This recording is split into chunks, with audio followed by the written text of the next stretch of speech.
¿Empezamos ya? Sí. Bueno, pues hoy le toca a Javier Sánchez, que casi todos lo conoceráis, ¿no? Sí.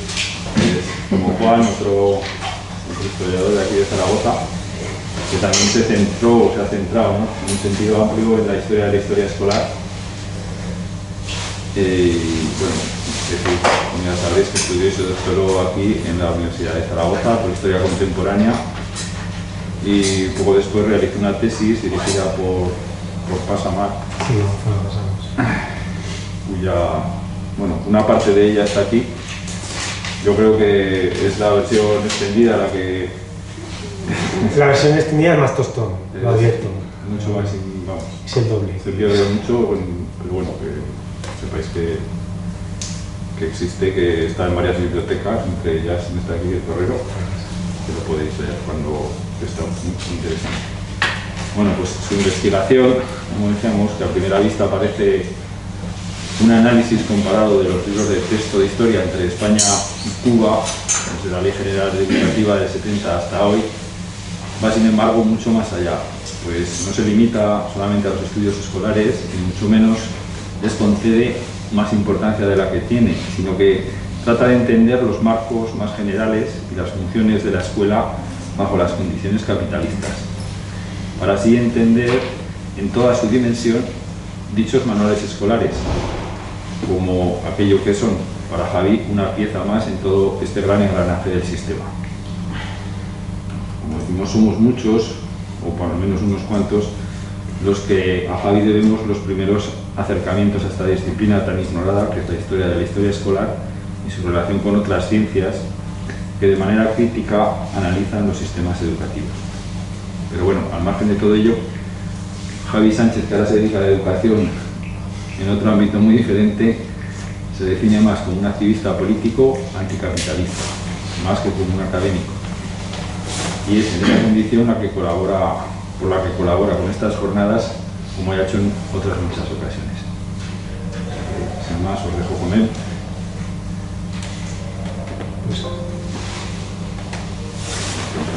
Venga, gracias. Gracias a ti. Bueno, buenos días a todas. Me voy a poner el cronómetro para vigilarme. Y gracias, lo primero, lógicamente al sindicato, a la sección del Sindicato de Enseñanza de la CGT, por la invitación, y particularmente a Agustín por impulsar y por organizar la jornada. Tenemos 2 horas, un poquillo menos porque empezamos también un pelín tarde, y la verdad es que quiero contaros muchas cosas en muy poco tiempo, así que voy a ir directamente al grano y luego para dejar tiempo, lógicamente, a preguntas y debate. Espero que más que de sobra, así que dejadme que os diga. España impulsó edificaciones que hoy, más de 500 años después, siguen... ¿Me dejáis que me Impulsó edificaciones que hoy, más de 500 años después, siguen albergando las instituciones públicas. Más allá de la arquitectura, la colonización española implicó la creación de instituciones de gobierno, la construcción de universidades, escuelas, hospitales e imprentas. España trajo consigo su lengua, su cultura y su credo, y con todo ello aportó valores y principios como las bases del derecho internacional o la concepción de los derechos humanos universales. Es necesario un llamado a sentirse orgullosos todos, puertorriqueños, españoles y el resto de pueblos hispanos, de los valores y principios que llevó España a América, muchos de los cuales están todavía vigentes y nutren el acervo de lo mejor de las sociedades democráticas.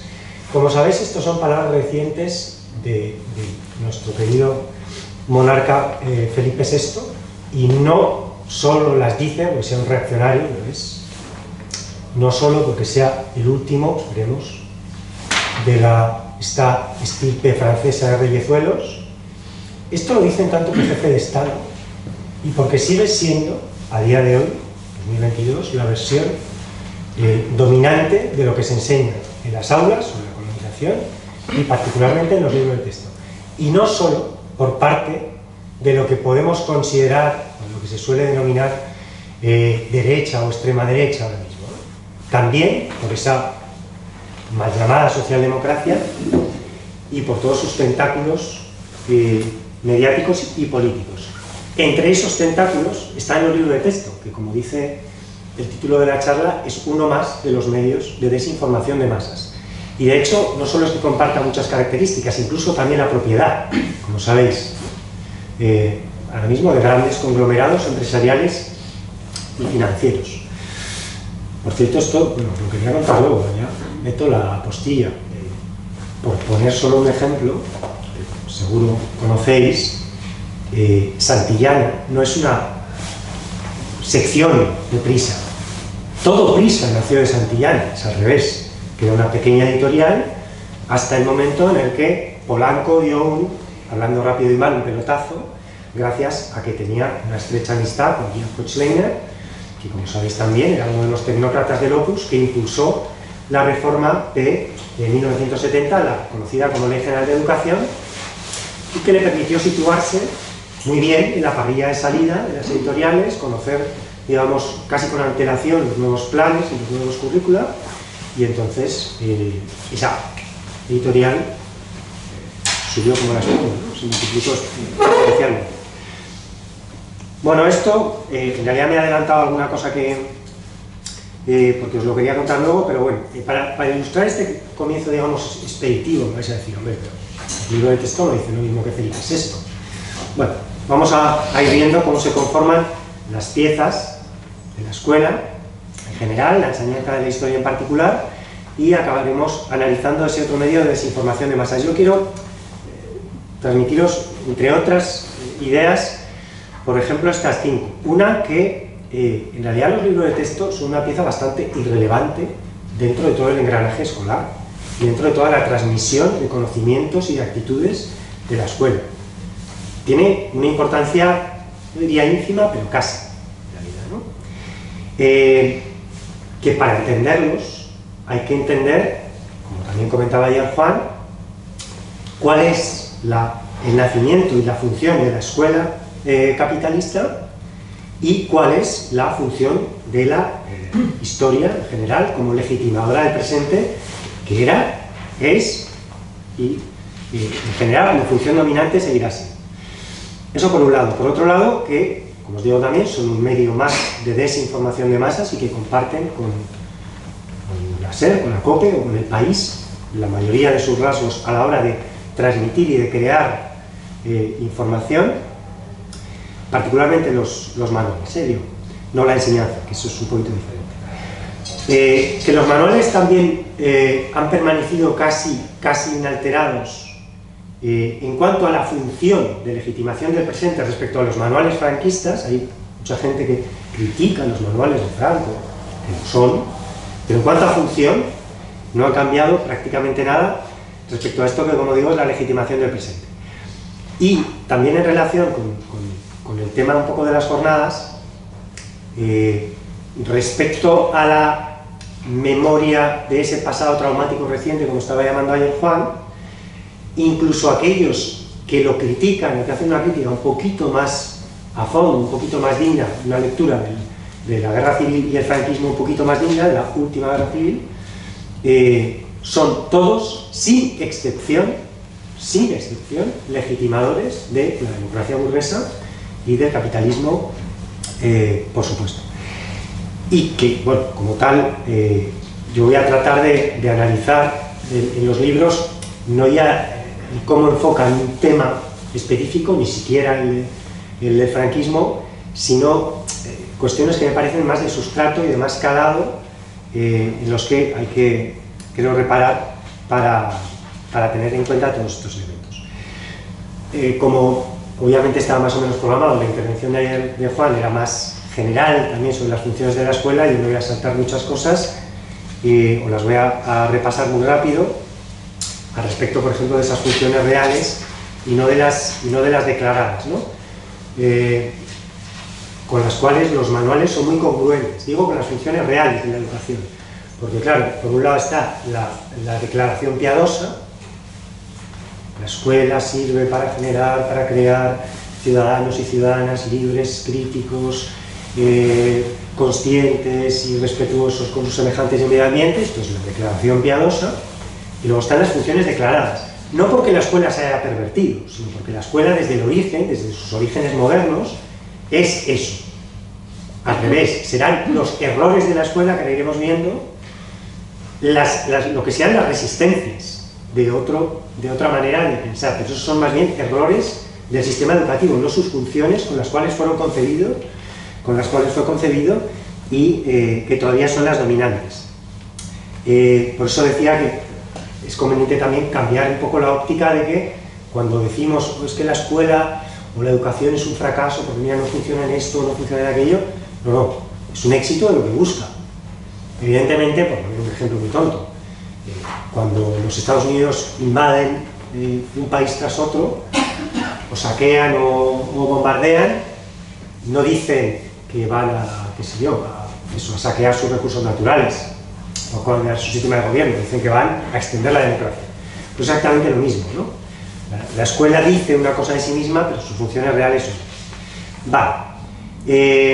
Esto, por cierto, desde su origen, la escuela incorpora caracteres de la cárcel, del manicomio y de la empresa.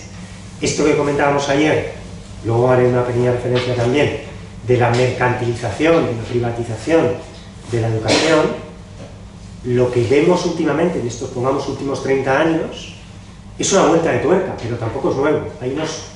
Yo recomiendo, supongo que también conocéis muchas, a Julia Varela, que es una autora imprescindible también, a la hora de analizar la presencia de las formas empresariales en la educación, no de ahora, desde siempre.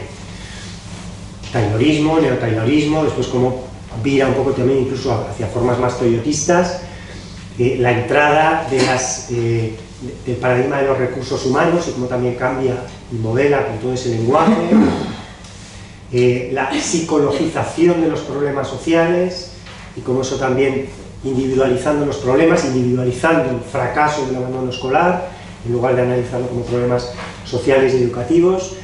Bueno, el culmen, no me voy a meter en esto, que tiene más que ver con mi trabajo actual, porque daría para mucho si queréis en el debate, pero bueno, ya el colmo de esto, lo que os he apuntado actualmente, es el etiquetaje psiquiátrico de los niños, que es una barbaridad, y su consiguiente medicalización, además medicación, ¿no?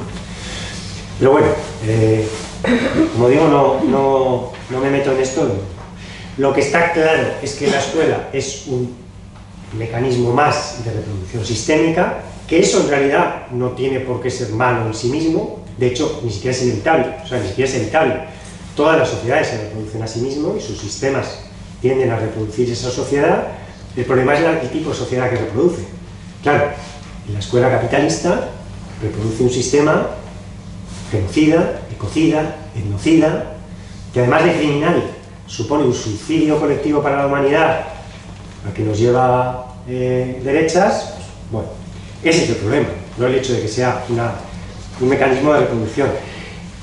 Respecto a lo que antes comentaba, la escuela también es un espacio de reproducción de resistencias, es un escenario de lucha política, y incluso meramente por el hecho de que haya gente que crea en las declaraciones piadosas y trate de hacerlas efectivas y llevarlas a cabo, o del combate del elitismo, de lo que se enseña en la escuela, de la segregación que también se reproduce, y en la medida en que se busca la transformación de las estructuras y del conocimiento ensayando, obviamente estos procesos se van haciendo más complejos y va habiendo cada vez más errores para bien en el edificio escolar, ¿no?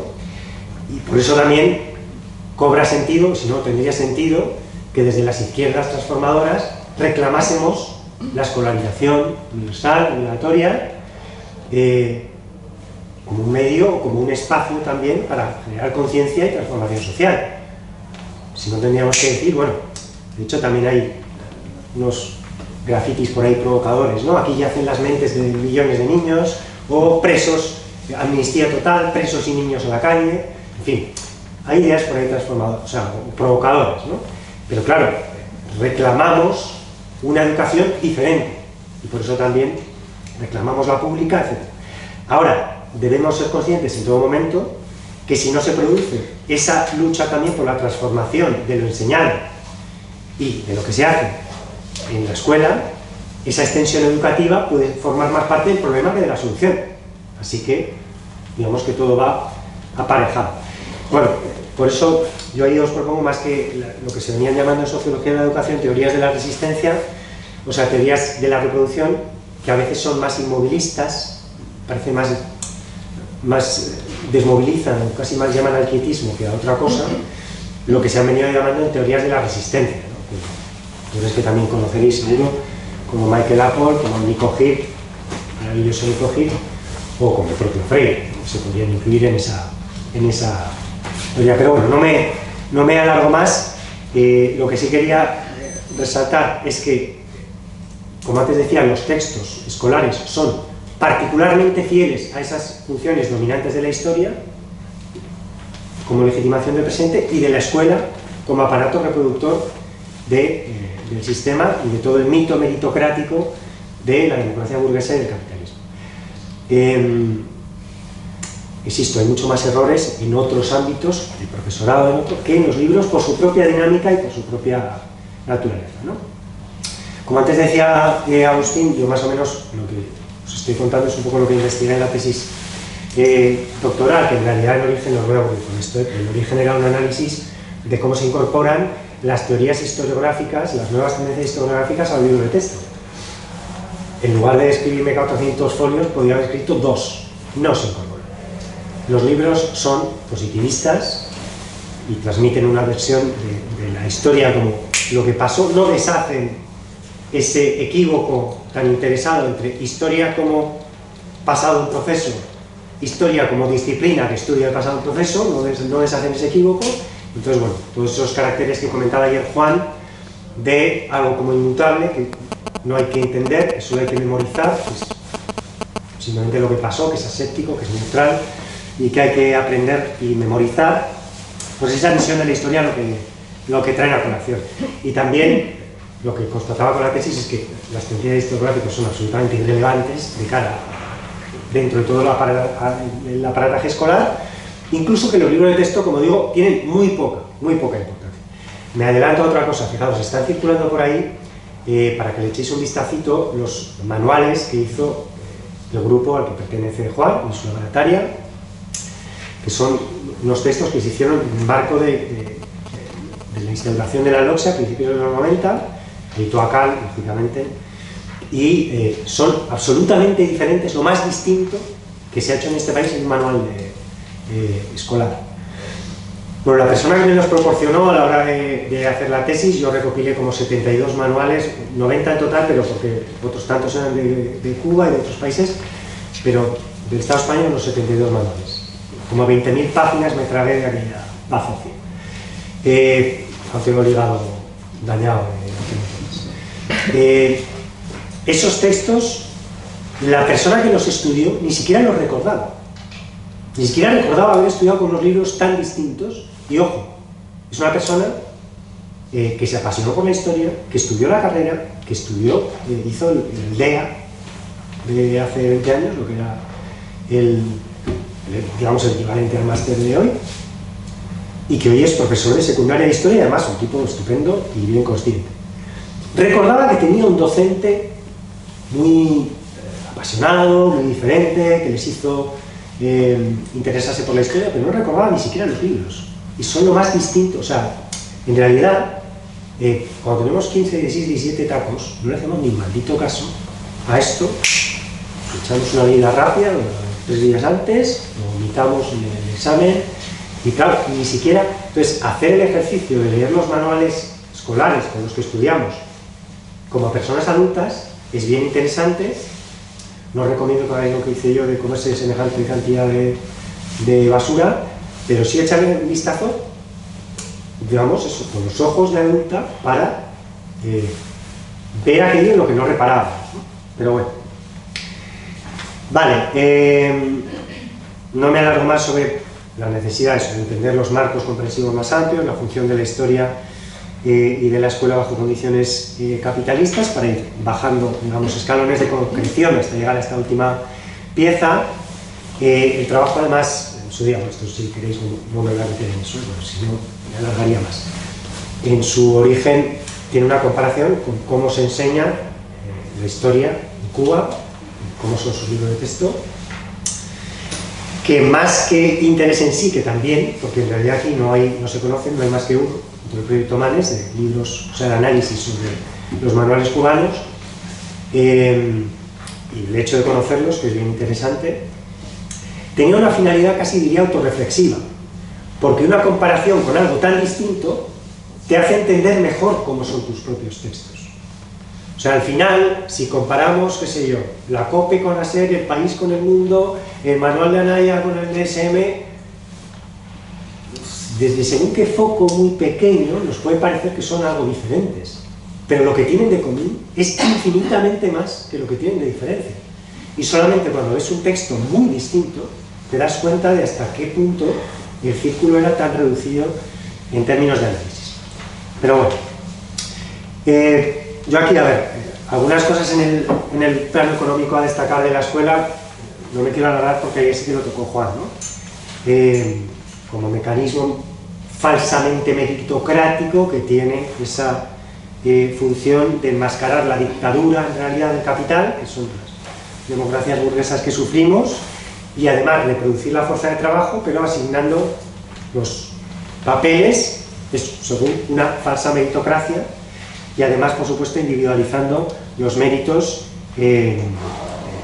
sin duda, ¿no? Esto, además, supongo que conocéis también, la mayoría, Nico Hirt, un texto que se llama Los 3 ejes de la mercantilización escolar, maravilloso, breve, muy recomendable, en el que habla, pues, por ejemplo, de cómo la educación se mercantiliza básicamente alrededor de 3 ejes: formando trabajadores dóciles, críticos a poder ser los sindicados, formando consumidores y convirtiéndose ella misma cada vez más en un negocio lucrativo en sí, ¿no?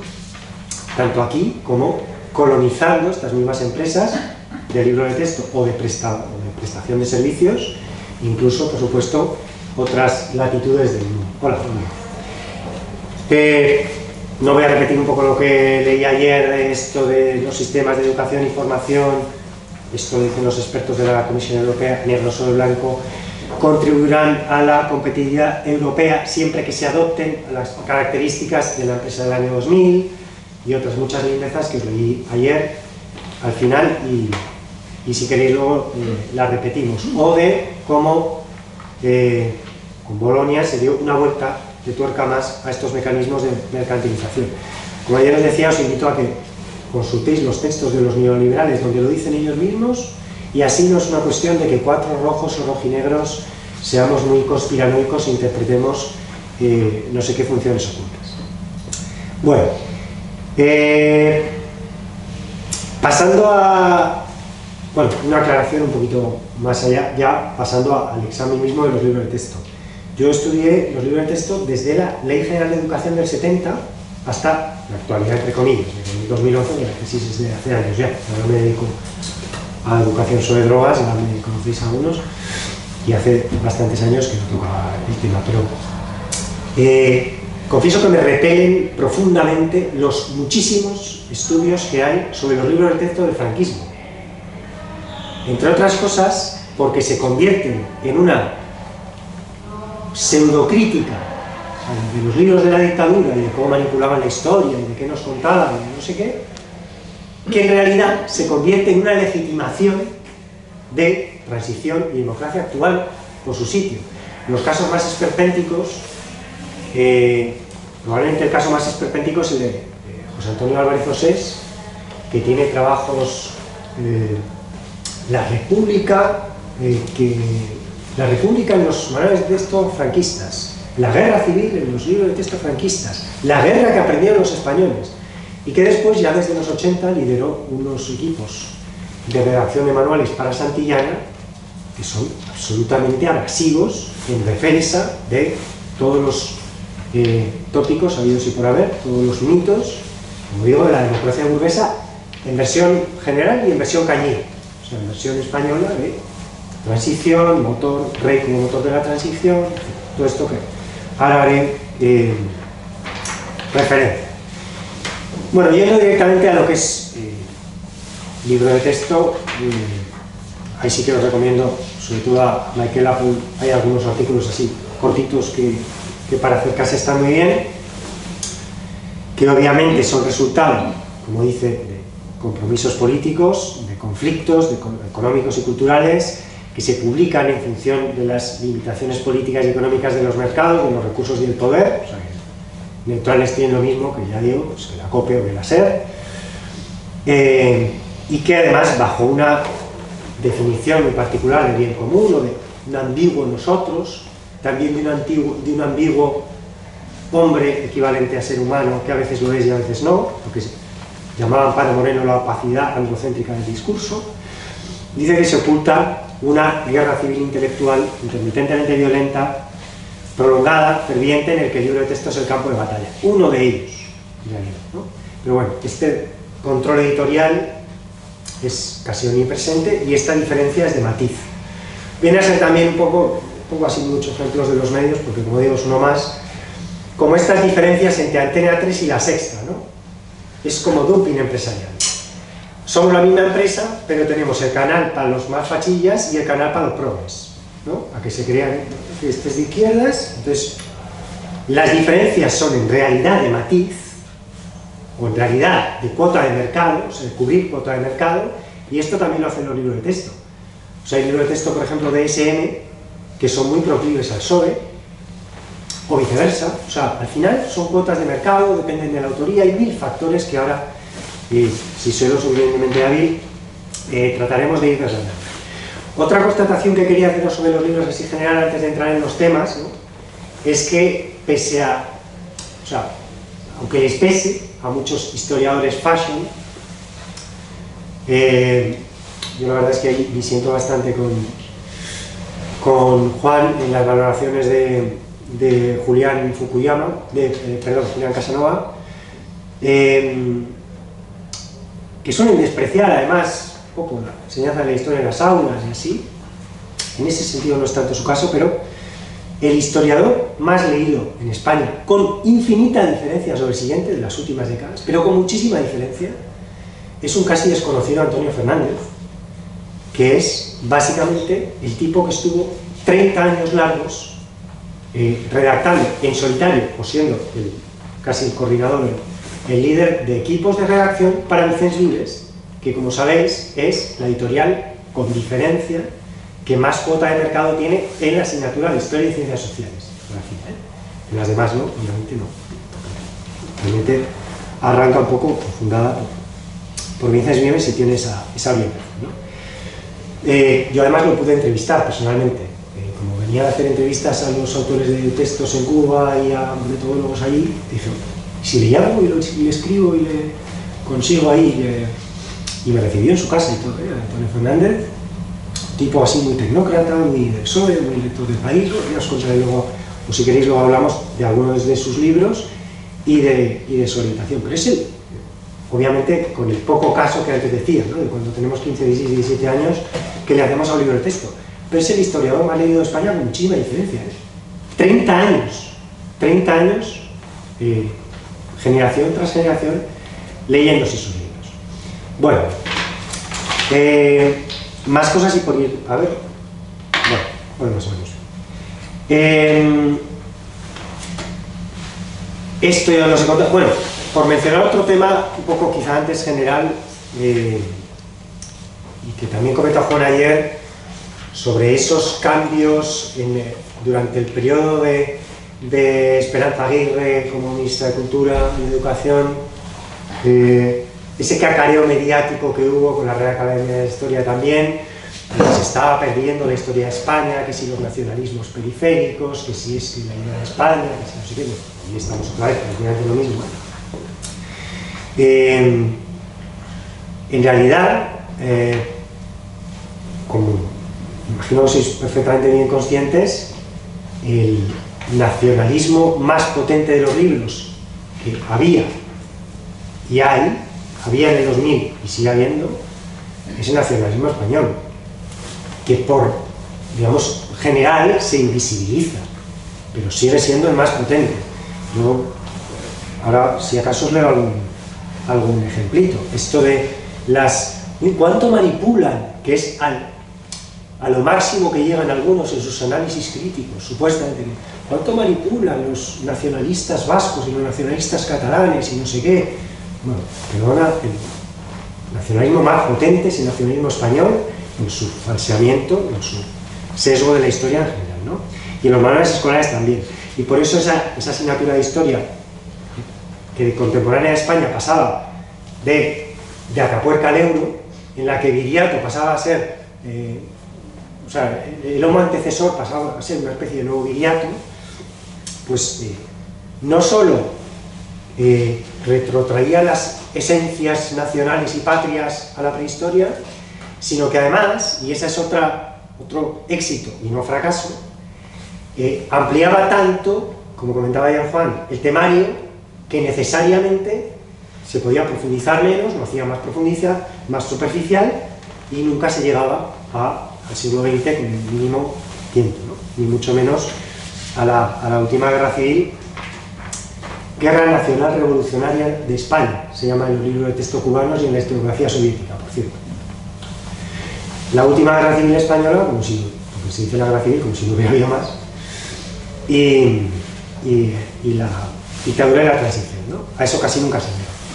Por leeros algunos, empezar a poneros algunos, porque más allá del planteamiento, sí lo que quiero es, a partir de ahora, analizar por ejes temáticos y poneros muchos ejemplos de lo que realmente pone en los libros de texto actuales, no en los franquistas, en los actuales. Por ejemplo, en Demos, 2008, Vicens Vives, leemos que las cruzadas fueron expediciones defensivas. Sigue hablando de la importancia de Don Pelayo, 2008, no de la historiografía franquista. Habla de la reconquista, algo que si fuera una traslación en las teorías historiográficas estaría cuidadísimo. Reconquista, por Dios, en el siglo XXI estamos hablando de reconquista todavía. Bueno, o que en Flandes había un problema nacionalista, pero que los tercios españoles pudieron acabar con ese problema. Bueno, hay autores con los que desde luego no estoy para nada de acuerdo, que son muy prolíficos en Manes. Manes es una página, como conocéis, que acumula, sintetiza y recoge casi todos los trabajos sobre libros de texto escolares, no solo españoles, sino de Latinoamérica. Para cuando la consultaba yo había 800 y pico, solo de España. Rafael Valls, uno de los más prolíficos, dice que los libros de texto que han cambiado muchísimo, que han mejorado, el avance, bueno, todo esto son, al final, visiones acomodaticias y legitimadoras de la democracia burguesa que tenemos. Por deciros 4 ejemplos generales antes de pasar a los temas, y para que veáis que al lado de algunos de los manuales, el telediario de Antena 3 es rojillo. Bueno, que aparezcan referencias tanto explícitas como en la bibliografía a revisionistas ultraconservadores como Nolte, De Felici, Solzhenitsyn, Ricardo de la Cierva, tesis que en realidad afirmaría Pío Moa. Esto sigue existiendo en los libros de texto. Sobre todo, por ejemplo, hay los de CIR, los de Tania CIR, se saben. Algunos, por ejemplo, que elogiaban la importante labor de Juan Pablo II de la Caridad del Muro, abro comillas, viajero incansable y pastor de la esperanza, mensajero de valores espirituales salvadores. Esto no es de SM, esto es de Vicens Vives, cuidado. No son libros confesionales, oficialmente. Elogios al Banco Mundial o a la OTAN, esto también es general. La transición es siempre calificada como excepcional, además de pacífica, y alaban la gestión, algunos la gestión del PSOE, otros alaban la del PP. Esto, digamos, suele ser casi la única diferencia en estas últimas partes de los que se ocupan de la historia de España.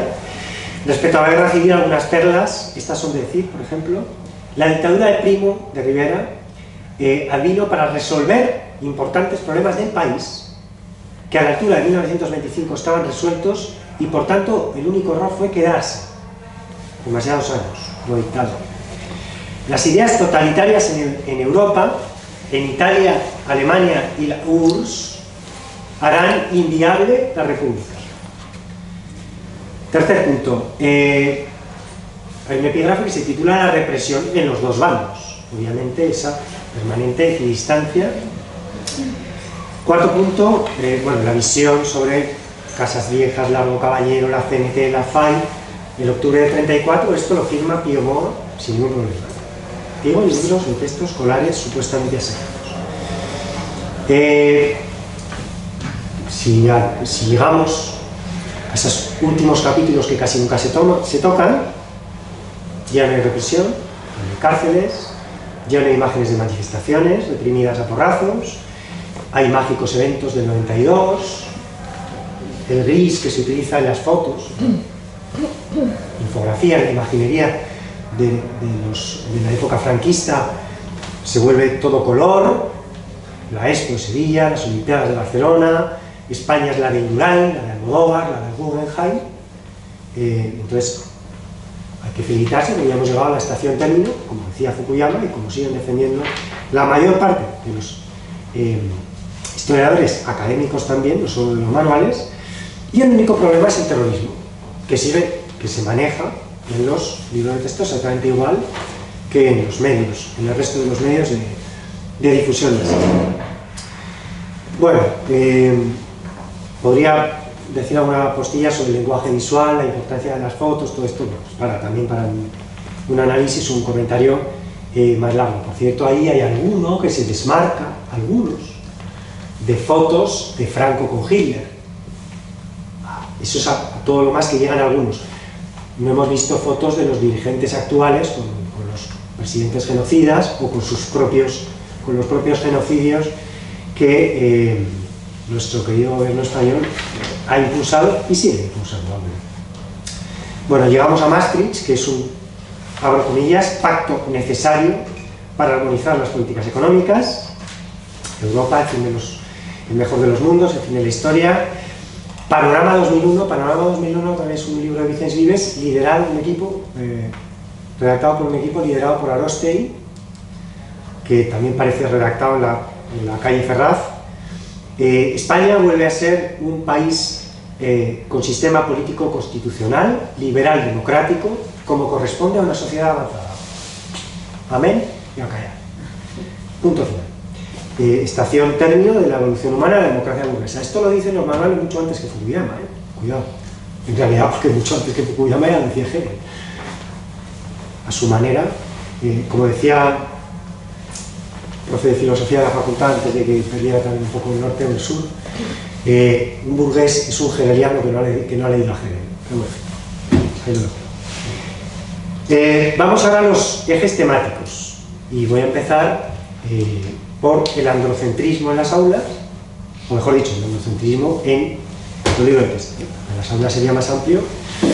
Yo como Juan recomiendo encarecidamente, a mí me encantó su adaptación, su resumen de la tesis doctoral de Amparo Moreno, ese arquetipo viril protagonista de la historia, ese librito rosa que había recomendado, ejercicios de lectura no androcéntrica, que es inencontrable porque ya está agotado y encontrable para comprarlo, me refiero, pero que está, por ejemplo, en la biblioteca del SIEM, del Seminario de Investigación Interdisciplinar de Estudios de la Mujer, en la Facultad de Medicina, sí que está.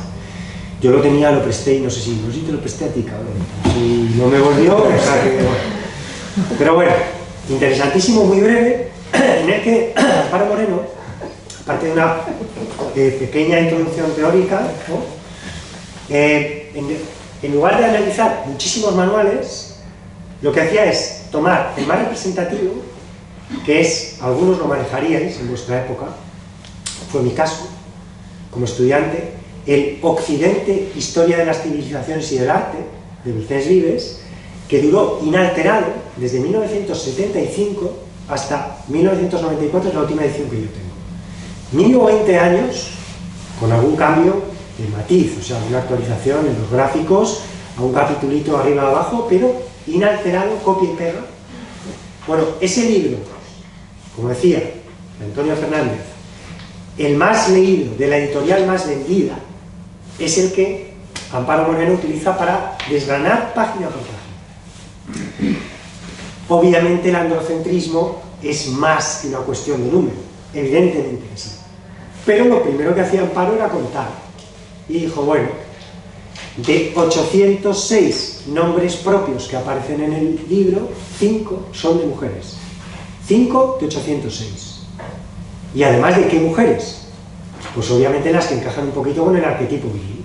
Es decir, reinas, Isabel la Católica, Santa Teresa, que también conviene, Juana la loca porque claro, si es mujer, ¿qué va a ser? Pues histérica, o sea, o reina o histérica, es que no hay más.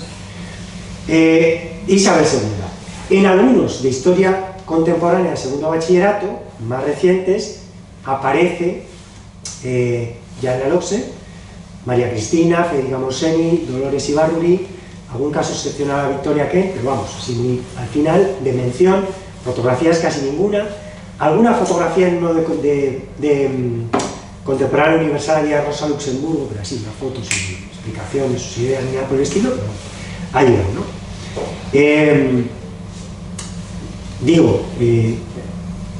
Respecto a la discriminación de género, los manuales escolares son particularmente impermeables, porque la escuela, esto también es un debatazo, como reproductora del sistema, siempre podemos tener ese debate de si aumenta las desigualdades de género, de clase, de etnia o de otros sesgos, o si tiende, a ver que en cierto modo las reproduce, al menos a disminuirlas.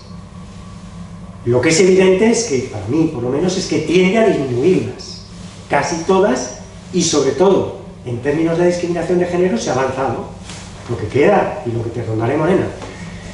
Pero se ha avanzado mucho en otro tipo de contenidos y en otro tipo de dinámicas. En los manuales de texto escolares, prácticamente nada. Y lo único que se añade como mal disimulo son algunos apéndices insultantes de que, yo qué sé, después de un bloque de capítulos, te ponen 2 paginitas. La mujer en el siglo XX. Y apañado. O la mujer en el siglo XIX y ya está. 2 paginitas, el tronco no ha cambiado, ha sido un corta y pega del libro anterior y punto final. Y además, en esas pequeñas e insultantes apostillas, se suele aprovechar casualmente para decir lo mal que están las mujeres en el Islam, lo explotadas que están en otras culturas, pero oye, aquí todo es jauja.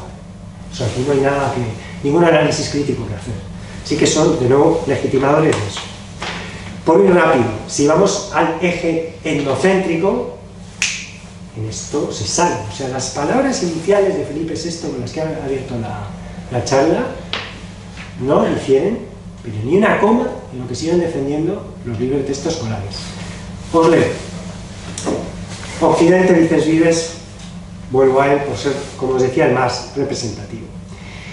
Esas civilizaciones del mundo, todas las civilizaciones del mundo, las que conviene resaltar únicamente, parece que solo existen estas: egipcia, babilónica, griega y romana, y se declara, abro comillas, todas ellas aportaron sus conocimientos e inquietudes e hicieron que la humanidad siguiese progresando cada vez más rápido y con pasos más firmes hasta llegar a nosotros.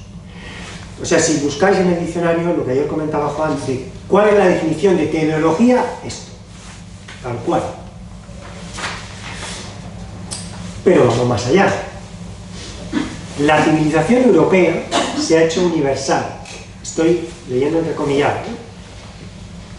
En el siglo XX, 1.500 millones de hombres de Asia, Oceanía y África han despertado de un sueño milenario. Estaban durmiendo, pobrecitos. Este cambio, ojo a esta frase que es la estrella, este cambio supone el ingreso en la historia de varias docenas de naciones que antes no tenían historia, ¿no? Les dejamos entrar en la historia, los occidentales. La prensa, la radio y el cine han acercado a todos los pueblos de la tierra. Los pueblos coloniales han podido conocer la existencia de niveles de vida en las metrópolis muy superiores a su calidad económica y cultural. Es lógico que soñaron en alcanzarlos a través de la adquisición de una personalidad nacional independiente. Cuidadito, ¿eh? O O sea, para explicar la descolonización, se dice así, dime Gus. ¿De dónde? Esto es de Occidente, Vicens Vives. Digo, vigente desde el 75 hasta el 94, bien entrada la LOCSE, como sabéis, la LOCSE se aprobó en el 90, pero hay, digamos, un periodo en el que después de adaptación en el que los manuales siguen funcionando. Aparte de que los libros de la LOCSE son corta y pega, básicamente, y en lo que mejoran es sobre todo en la presentación y en la infografía. Es decir, podríamos decir, no me gusta el término, pero en su merchandising, en su manera de venderse. Incluso hoy ya esto no es frecuente, pero hace unos años los visitadores de los libros de las editoriales eran exactamente igual que los visitadores farmacéuticos en la consulta al médico. O sea, te regalo el proyector, te regalo no sé qué, mira mi libro que es estupendo, echa un vistazo, mira qué imágenes, mira qué tal, qué cual, y se seleccionaba en base a estos fantásticos criterios, ¿no? Pero bueno, sigo con el etnocentrismo. Obviamente todos los libros, sin excepción, siguen hablando de descubrimiento, no de conquista, y algunos tienen a bien decir que en tiempos de la colonización hubo, abro comillas, oposición violenta al avance europeo. O sea, no hubo avance violento, hubo oposición violenta al avance. Queda esto claro, ¿no? Pero esto podríamos pensar, ¿no? Vale, es del pasado. Yo en esto también disiento con todo el fan, ¿no? Esto del tema de si tiene más importancia el pasado reciente por la memoria, todavía esas ampollas que genera. Pero cuando vamos al pasado anterior, por meterle una postilla, me vais a permitir un pequeño paréntesis. Como decía con esta intervención del principio de Felipe VI, esto no es que lo diga por ser conservado un reyezuelo, es que esto es la versión también de la socialdemocracia. Y ahí teníais al propio Grupo Prisa, estos mismos días, echándose las manos a la cabeza porque López Obrador decía un par de verdades sobre el saqueo de las empresas españolas al pretérito y actual, o cuando, uy por Dios, no pueden, estos mismos que se escandalizan, digo, muy socialdemocratillas de aquí, relativamente. ¿Cómo va a haber todavía en pie estatuas de Franco? Se echaban las manos a la cabeza si los colonizados echan abajo estatuas de los colonizadores. O sea, no les parece igual de insultante, una cosa que la otra. Porque claro, una de las cosas es beneficiario, o en esto, pues bueno, como te cae más lejos, sigo siendo beneficiario, que es a lo que iba ahora. Este es un libro redactado de 2009, tampoco añejo, redactado por Bahamonde y Otero, que son historiadores también de la calle Ferraz, de esa onda, que de hecho además tiene una historia del siglo XX en compendio con Aróstegui y otros, digo, a nivel académico, entre comillas, o sea, leo texto también. Expansión de las empresas españolas en América Latina. España se afianza como el primer inversor europeo. Siguiente epígrafe. Latinoamérica, área privilegiada de inversiones de las empresas españolas. Por supuesto, en estos epígrafes se menciona y se elogia el buen papel del Santander Central Hispano, del Repsol, del BBVA. Obsérvese dos cosas. Primero, que esto de justificar la colonización de hace 5 siglos no es que sea una cosa del pasado, es que está preparando para esta justificación del neocolonialismo actual. Por otro lado, que estas empresas se siguen considerando españolas. Bueno, antes lo serían, en tanto que públicas, ahora son privadas, propiedad de un puñado de inversores, españoles o no, pero se siguen llamando empresas españolas. Y respecto a esto se dice, los problemas en este caso son la aparición de nuevos inversionistas como China, que compiten, o de trabas legales y recelos a la inversión en países como Venezuela o Bolivia. Claro, Bolivia, por ejemplo, que acababa de expulsar a Prisa como redactor, Santillana, como redactor de sus libros de texto escolares. Entonces, claro, la recuperación de la dignidad y de la autonomía se convierte, por arte de magia, en recelos o la inversión. Sin embargo, En otros lugares se portan mucho mejor, abro comillas de nuevo. En Marruecos, pese a conflictos puntuales, las empresas españolas poseen firmes intereses. Sáhara Occidental no existe, robo de fosfatos conjunto no existe, imperialismo no existe, y se ensalzan, también con Marruecos, los, abro comillas de nuevo, tratados bilaterales de extradición que permiten agilizar la deportación de inmigrantes ilegales. O sea, los manuales celebran las leyes de extranjería. Esto es así, en los libros de texto de hoy, actuales, ¿vale? Bueno, para con este tema del etnocentrismo podríamos seguir 1000 ejemplos más. Hablando de eurocentrismo, no ya del pretérito, sino del actual, sería todo un temazo de investigación que yo simplemente dejé apuntado, no me daba la vida para más. ¿Cómo se conforma una especie de nuevo nacionalismo europeo en torno a la Unión Europea? Que veis también en los nuevos manuales como explicaciones del Parlamento Europeo, además con un detalle que, según qué cursos, ya quisiera detalle de otros temas, ¿eh? Y por eso también, como en otros libros como en otros medios de desinformación de masas, cuando hay un atentado en Bruselas, nos están atacando.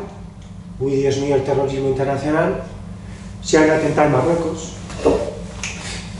yo que sé, o en Afganistán, bomba en Kabul, 125 muertos, ningún español, siguiente noticia. Esto es así. Pero los manuales también se preparan para eso, ahora lo comentaré, tanto para el fin de la historia como para el choque de civilizaciones, ¿no? Y la creación de un terrorismo internacional. Bueno, por ir a otro eje temático, ya voy acabando, bueno, no tanto voy acabando, pero me acerco. Llevo 50 minutos, venga, la hora para clavado. Depredación e insostenibilidad. Por dejarlo de un plumazo y no alargarme aquí, yo os recomiendo, hice un estudio fantástico, creo que fue en 2006, 2007, Ecologistas en Acción, que se llama El currículum oculto antiecológico en los libros de texto, que además está colgado libremente, y también colgaron libremente un resumencito como de 20 páginas, con extractos de libros, para que veáis las barbaridades. Os invito a que lo consultéis y así no me alargo. En los libros de historia, por supuesto, los libros de religión, o sea, los de economía, quiero decir, se llevan la palma en esto, pero ojo también, un vistazo a los libros de idiomas, que son auténticos panfletos turísticos, apologías del consumismo, de la superficialidad, de un modelo de juventud superficial, que consume, que hoy, que viaja, por supuesto, acomodada. Echad un vistazo. Bueno,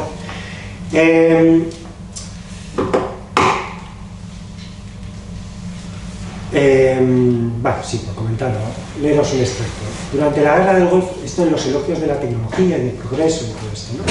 Durante la Guerra del Golfo, los soldados de Estados Unidos y de otros países aliados pudieron tomar todas sus comidas en las trincheras, calentitas y en cualquier momento, gracias a la tecnología. Ojo a los guantes, ¿eh? Bueno, hay un capítulo en el que os quería reseñar, que es la defensa del sistema capitalista por su sitio, lo que llamé en la tesis los libros de texto y el muro de Berlín. Los manuales defienden, por supuesto, todos los mitos de la sociedad capitalista y de la democracia, entre comillas o no, es todo un debate, ¿no? Liberal, reproduciendo la mano invisible, el libre mercado, los ficticios bajo el capitalismo, soberanía popular y Estado de Derecho. En realidad vivimos en un Estado de excepción, disfrazado de Estado de Derecho. En las, como llama un compañero, las democracias contemplativas de mercado, los libros de texto, o sea, calificar lo que hacen de adoctrinamiento se queda casi corto, ¿no? Pero bueno, ningún texto aclara qué es el capitalismo, no ya como sistema y un análisis muy complicado, sino ni siquiera aclarar qué demonios es el capital, ni soñar siquiera con diferenciar entre capital y dinero, cosas así como muy simples, ¿no? Conceptos de plusvalía, subsunción, fetichismo, alienación, etc. Ni soñéis. Porque dentro del capitalismo, dentro de un sistema socialista, como después si queréis comentamos para Cuba, se explica qué es el capitalismo y qué es el socialismo. Se hará mejor, peor o regular, pero se explica cómo son los dos sistemas. Dentro del capitalismo ni siquiera se explica lo que es el capitalismo. O sea, las personas adultas llegamos sin saber cómo es nuestro propio sistema, porque en realidad lo que más le interesa, evidentemente, es la ignorancia y la inconsciencia del por mayor. No explicar, si acaso denigrar a los sistemas rivales, ¿no? Hay un texto también os recomiendo, de Anne Morelli, una historiadora belga estupenda, que se llama Elementos fundamentales de la propaganda de guerra, que se puede aplicar a estos instrumentos, porque en realidad la historia es propaganda de guerra. En periodos así, digamos, entre comillas, de paz, entre mil comillas, porque las guerras son generalizadas en el mundo y el propio capitalismo es una guerra en sí, tienen diferentes intensidades, pero bueno, se puede entender así. Por ir rápido, todos son absolutamente herederos de lo que se llama en historiografía la tesis de los totalitarismos, que nace en los gabinetes macartistas en los años 50 en Estados Unidos, en realidad tomando como base las ideas de Hannah Arendt. Yo todavía no doy crédito a cómo se puede reivindicar a estas señoras de la izquierda, no doy crédito con las barbaridades que decía. Entonces, la tesis de los totalitarismos viene a decir que está el extremo fascista, nazifascista, por un lado, y el extremo comunista. Y en el virtuoso centro está la democracia, que no merece el apelativo de democracia burguesa o liberal, porque no hay más modelos posibles. La democracia, que es el justo centro y virtuoso. En lugar de considerar que fascismo, esto ya es otro debate, es más bien la extensión de la democracia burguesa, cuando por los mecanismos habituales no puede contener los empujes revolucionarios. Se dice textualmente que la historia del bloque comunista solo era propaganda, que era necesaria la revisión y la recuperación, cómo se han cambiado las versiones y se han comprado, por ejemplo, en Alemania Oriental a ir al muro, cómo reeducaron a todos, cómo cambiaron todos los libros de texto de la Alemania Oriental, o sea, cómo se apisonó todo esto. No solo hay estudios también de Bartosek en la República Checa, en fin, bueno, todo esto no se lo hablaríamos demasiado. Por supuesto se llama totalitario a Castro, los enemigos siempre llaman Castro, no Fidel, pues así. Cuando se habla de pretendida objetividad, al hablar, por ejemplo, de las intervenciones militares, se contrapone Berlín, Budapest, Praga y Afganistán soviéticas con la inocultable de Vietnam, y a parecer única. Para las primeras siempre hay fotografías, echad un vistazo sobre todo a los manuales más antiguos, siempre que se habla de los regímenes comunistas hay fotos con tanques y con desfiles con misiles, siempre. Imágenes muy en blanco y negro, la primavera de Praga, Budapest 56, siempre en blanco y negro y siempre con tanques. En las de Vietnam hay soldados, ya es más humana, pero por supuesto no hay golpe de Estado en el 48, o sea, no hay más golpes de Estado, ni más invasiones por parte de las democracias occidentales, no solo de los Estados Unidos, sino de muchas otras. Por acabar esto y leeros de un manual de Tania, asesorado por Vargas Llosa como mínimo. Los autores responsabilizan al tercer mundo de la deuda externa y la califican como un problema para el Banco Mundial. Entidad, por supuesto, a la que elogian. Es legítima la guerra del Golfo del 91, son textos previos a la del 2003, y califican a Arabia Saudí como un país islámico pero moderado. Los países no hay más que distinguir entre amigos y enemigos. La democracia es un concepto religioso más que un concepto político. Se maneja así, se reproducen los mitos. Entonces, para calificar como democrático o no a alguien es si es aliado o no, punto final.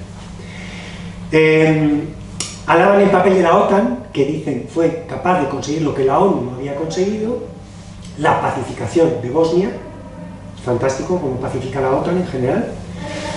Elogian el ALCA, sabéis, que en paz descanse, o que en paz no descanse, el ALCA antes del ALBA, el Tratado de Libre Comercio, el Área de Libre Comercio para las Américas. Alaban la democratización en El Salvador y en Haití. En Nicaragua asisten al, afortunadamente, fin del sandinismo para ellos y las primeras elecciones democráticas, y dice que solo queda en América Latina una dictadura, la de Fidel Castro en Cuba. O sea, libros que firmar la FAES de Aznar sin ningún problema. Anticipan el advenimiento del enemigo global, el terrorismo, temen que podría, todo lo que leo son entrecomillados, que podría caer algún arma nuclear en manos de algún país radical. Así que, como os decía, esta reflexión sobre Fukuyama, Huntington, el fin de la historia del choque de civilizaciones, de verdad, los teóricos y mercenarios de la Fundación Olin, que sabéis que depende de Industrias Olin, industrias armamentísticas, y que por eso fueron los encargados de redactar estas tesis, si somos generosos, en realidad los libros de texto les dan ventaja. Capítulo Las raíces de la democracia. Voy a ir más deprisa todavía.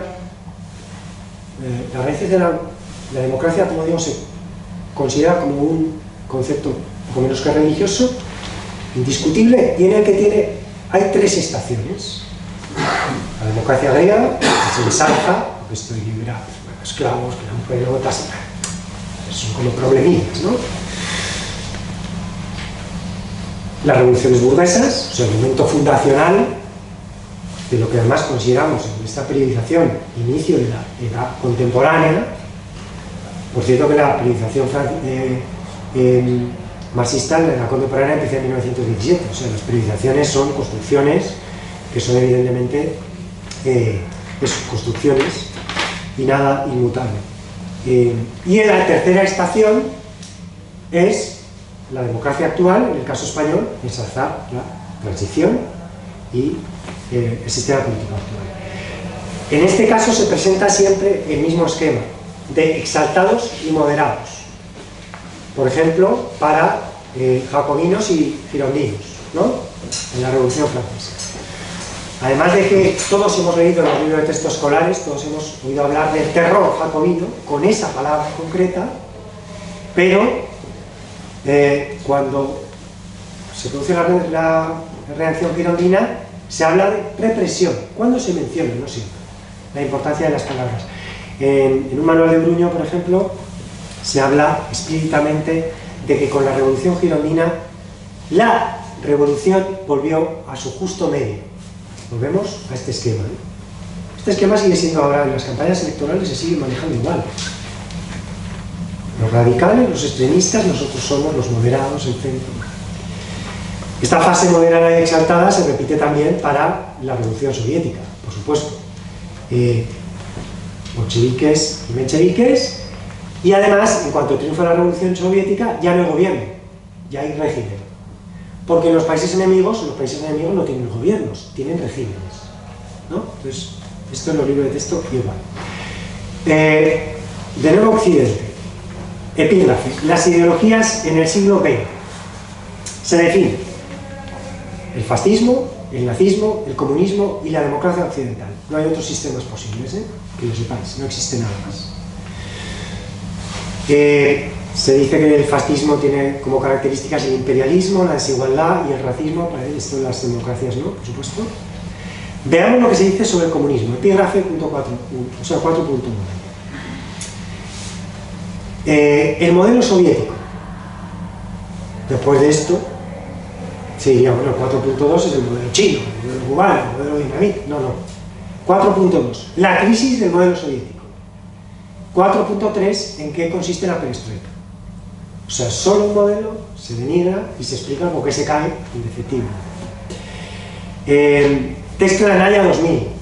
Anaya 2000 con Joaquín Prats, miembro en su día supuestamente de grupos de renovación pedagógica que hicieron el taller de historia, es un abazo infumable que también tuve el gusto de analizar, si queréis luego lo comentamos, y entre otros también de Forcadell, que os sonará alguno, este señor de nuestra facultad. Aparte de reproducir este esquema de moderados y democráticos, violentos y antidemocráticos, al hablar en un glosario de la Segunda y Tercera Internacional se dice textualmente: socialismo, dos puntos. Desde 1918 se divide en dos corrientes, una democrática y otra que se denomina comunismo.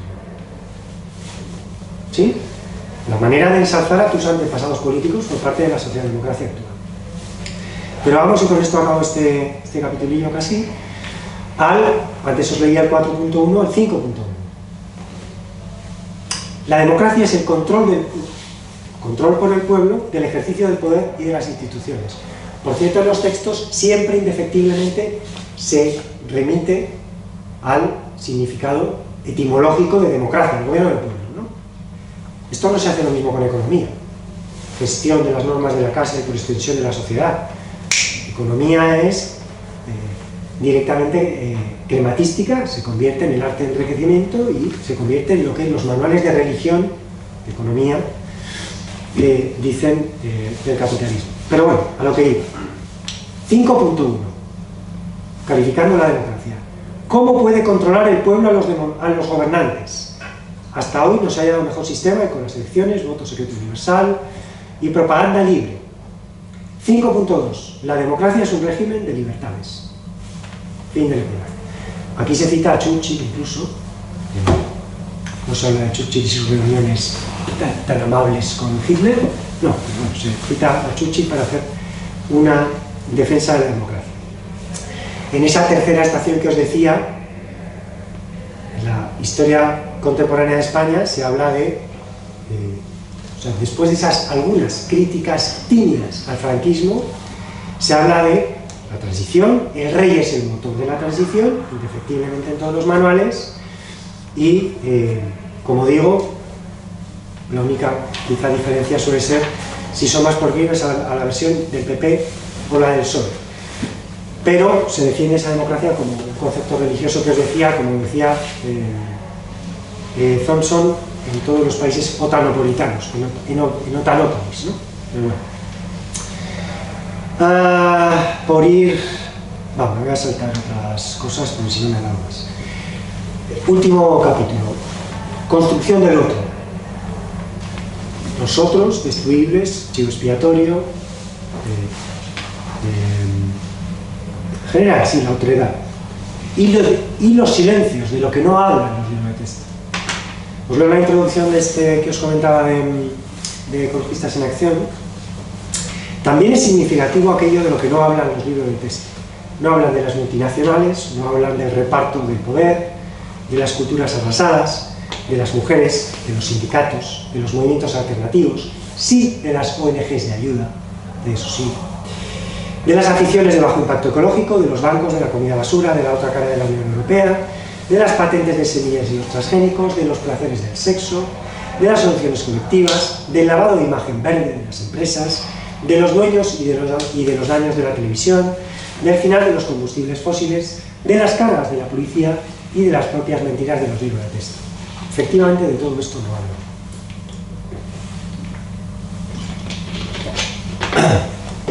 Como sabemos, a la hora de construir la historia legitimadora, que es un constructo, primero y muy importante es la selección de los hechos relevantes antes de incluso entrar en cómo se cuentan esos hechos relevantes, ¿no? Entonces ahí se juega sobre todo con las ausencias. También con la distribución de la importancia de los temas, pero bueno, con las ausencias. Exactamente igual que en el resto de los medios de desinformación de masas. Si había alguno en el que había alguna fotografía de grises, ya no hay. O sea, ya no hay fotos de los azules. Como cantaba Ismael Serrano, atrapados en azul, bueno, ya no hay. Ya no hay represión, a porrazos de las manifestaciones, ya no hay montajes policiales, como el que nos contaba el compañero de los 6 de Zaragoza, o de los 10 antifascistas. Esto ya no existe. Ya no hay presos políticos, ni políticos ni económicos. Bueno, en realidad todos los presos son políticos, desde cierto punto de vista, ¿no? Más cultianos si queréis, ¿no? Y el número, por cierto, de personas presas en democracia se multiplicó entre la mal llamada ley de amnistía y 2008 casi por 5. Pero bueno, sobre esto tampoco hay que reflexionar ni mencionar. O las denuncias del relator de la ONU sobre la tortura y las más de 1000 denuncias en el Estado español, esta tampoco tiene cabida en los libros de texto, por supuesto. Ya no hay represión a porrazos y la policía pues, está para proteger al ciudadano, para bajar los gatos de los árboles y para devolver al niño una piruleta si se aprende. básicamente. Pero bueno, más allá de las toneladas de falsificación de los demócratas, los violentos radicales y todas estas cosas, como digo, la represión queda para los regímenes enemigos y ahora mismo pues todo es luminosidad, Expo, Indurain, como decía, las Olimpiadas, etc., ¿no?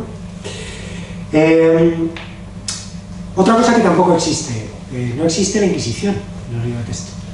¿Acaso a veces se menciona? No se explica. Por supuesto no existen los miles de, sobre todo mujeres, quemadas por el Santo Oficio. Si se menciona a alguien, siempre son hombres y siempre son los famosos, Serveto y Álvaro I, pero no existen otras cosas. Y además las menciones es que son tan esperpénticas en el no explicar que aquello era una represión política por su sitio, ante una disidencia de la monarquía y de la religión, que, como digo, esas malas explicaciones son tan esperpéticas que se contradicen incluso en el mismo libro. Por ejemplo, cuando se dice que los reyes católicos reinstauran la Inquisición, pero se dice que se creó por necesidades de la contrarreforma, cosa que es absolutamente falsa. O sea, lo otro pueden ser cosas edulcoradas o eufemismos, pero no se crea, tenemos infinitamente anterior y no se crea por cuestiones de la contrarreforma. Pero bueno, en la democracia actual, me voy a guardar las conclusiones para luego porque soy un verbo rico, que llevo ahora ahí 5 pasadas. En la democracia actual no hay pobres tampoco. Si acaso en los países tercermundistas, porque son así tan pobres que no se saben gestionar, y eso que les hemos permitido entrar en la historia del siglo XX, aparte, a pesar de su inferioridad manifiesta y su incapacidad para gestionar sus recursos, pues bueno, ahí que les ayudamos un poquito. 1.000 millones de personas hambrientas tampoco son un dato reseñable para los libros de texto. El capitalismo es un éxito, pero en suelo patrio esto no existe, no ocurre, ¿eh? Si acaso, cuando se menciona a los inmigrantes es para decir que bueno, pues son inmigrantes ilegales, se celebran, como digo, las leyes de extranjería, y no existen los CIES tampoco, ni nada por el estilo, ni la valla de Melilla, ni nada por el estilo. Por acabar ahora sí, el sistema imperial necesita la guerra permanente. Esto de que el fin de la historia de Fukuyama y el choque de civilizaciones de Huntington eran tesis contradictorias es mentira. Es una, por favor, son tesis complementarias. El haber descubierto un sistema perfecto y haber llegado a la estación término no implica que no haya regímenes enemigos que haya que civilizar. Entonces, sabéis que Huntington hablaba del choque, o sea, del enemigo, la amenaza confucio-islámica. Se quedó al principio solo en lo islámico. Luego ya el tema de los chinos se ha tenido que poner más en boga. Pero bueno, entonces ahí se recupera lo peor del orientalismo etnocéntrico para denigrar el Islam, que incluye ni más ni menos que 1.200 millones de personas, con más diferencias entre ellas que una persona noruega y una española, sin ir más lejos, pero todo es una unidad inmutable, susceptible de crearse como un otro, despreciable y destruible y atacable, ¿no? Justificable. Términos como miedo, amenaza, fanatismo, fundamentalismo, terrorismo están permanentemente asociados en los libros al Islam, y como decían unas orientalistas lideradas por Gemma Martín, que no son nada revolucionarias, son más bien socialdemócratas, pero en esto ahora hicieron un texto, el Islam y el mundo árabe en las aulas, muy interesante. Lo que dicen es, en 2 palabras, que no se enseña el Islam, se adoctrina contra el Islam, ¿no? Entonces se reproducen toda una serie de mitos, por supuesto las sectas chiitas y sunitas. Yo no he oído hablar de la secta católica y la secta protestante, ¿no? Bueno, cosas así de cuestiones del otro. En algunos casos se dice, se roza el esperpento, bueno, habla de que Gaddafi y Saddam Hussein eran islamistas, cosa que además es falso históricamente hablando. Bueno, en fin, una barbaridad tras otra. Se habla de que incluso, entrecomillado, pobres en tradiciones culturales, los musulmanes asimilaron el saber de los pueblos sometidos. Ojito al dato, ¿eh? Bueno, y se acaba, y aquí me voy a parar, dejo las conclusiones para después, que me aburro yo mismo de escucharme. Se acaba con el conflicto árabe-israelí, también muy equidistante, también muy neutro, en el que, bueno, muy neutro en el epígrafe, porque después cuando se analiza o se aborda, se habla obviamente del terrorismo. Por ejemplo, Al-Fatah, también textual, Al-Fatah se propuso infructuosamente destruir el Estado de Israel y los árabes, que se habían enfrentado en 4 ocasiones al Estado con la difícil ambición de derrotarlo y destruirlo como Estado. O sea, son los agresores, los pueblos árabes, y no la doctrina racista y genocida del sionismo. Y me callo aquí, que me aburro. A la disposición de ustedes tenemos un ratico, aunque me he cargado, tenemos media hora por lo menos, ¿no? Sí.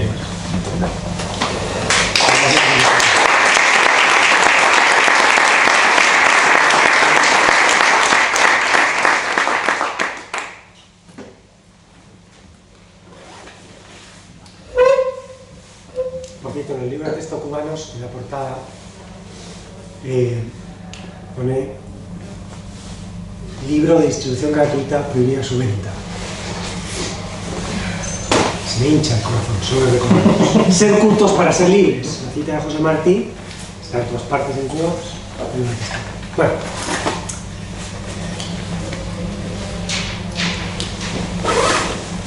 Cuéntenme.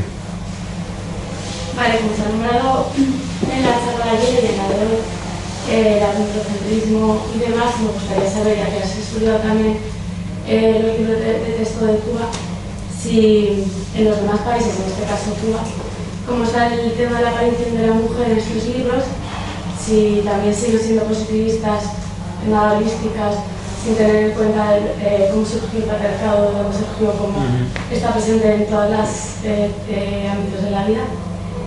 Y por nombrar, pues como he explicado un poco de otros países, a lo mejor porque me he centrado o estoy más interesada en la revolución ahora que está llevando a cabo de Rojava en el Kurdistán.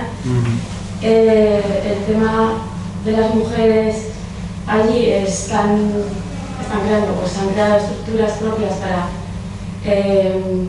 estudiar todo pues el origen del patriarcado, cómo surgió, de dónde y por qué, y que es previo precisamente y aliado del liberalismo económico y demás, y como que están haciendo, bueno, llevan ya tiempo, pero está la ciencia de mujer llamada Ginealogy, que precisamente es una ciencia que pretende por mujeres, ¿no? Revisionar y dar a conocer o estudiar cómo se ha ido surgiendo, cómo ha evolucionado pues, el tema del patriarcado y el ¿Queréis hacer más junto? Bueno, esta la verdad es que tiene suficiente para...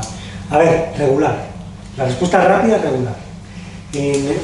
Desde la Revolución del 59 hay 4 etapas en los manuales digamos, 4 etapas educativas, no son los manuales en Cuba, ¿no?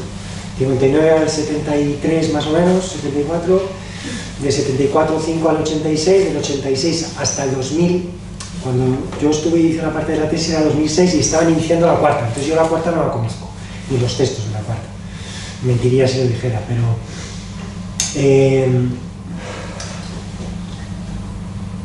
han evolucionado. Pero en este caso no es lo mejor que tiene, o sea, en la 3ª etapa están mejor que antes, pero no es lo mejor que tienen, ni mucho menos.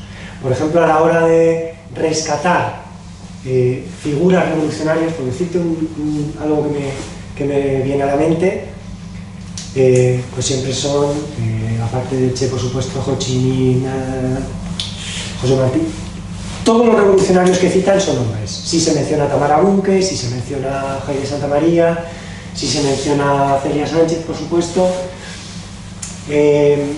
Pero esto, digo, en el superficial aspecto de las menciones, que es superficial. En términos de análisis de androcentrismo, no se ha hecho. No se ha hecho. En la última etapa, sí hay alguna mención más, sobre todo, por ejemplo, que eso hicieron también los manuales de Ínsula Barataria que circulan por ahí, eso sí lo hicieron, como alternativos. Yo con los de Ínsula Barataria no estoy políticamente de acuerdo, para mí tienen también una óptica socialdemócrata, pero en términos de reelaboración son una cosa impagable. Sin embargo, igual que los cubanos, cuando rescatan las revoluciones burguesas, sí hablan de que en esos derechos del hombre y del ciudadano había una exclusión de las mujeres. Sí, se hacen como un análisis un poco más estructural de eso. Pero como libros de historia, una reescritura completa a la luz de un análisis o de una lectura no androcéntrica no está hecha. No está hecha. Digamos que, o no, miento, no estaba hecha hasta donde yo conozco libros que los últimos que yo consulté eran del 2000-2002. Ya digo, ese periodo acaba en torno al 2005. ¿Es probable que algo se haya incorporado? Sí, porque, bueno, como sabes, liderados nada más por Mariela Castro, mira que es trosca, pero baja, aún así. A ver, los centros ahora mismo de reelaboración, ¿cómo se llama?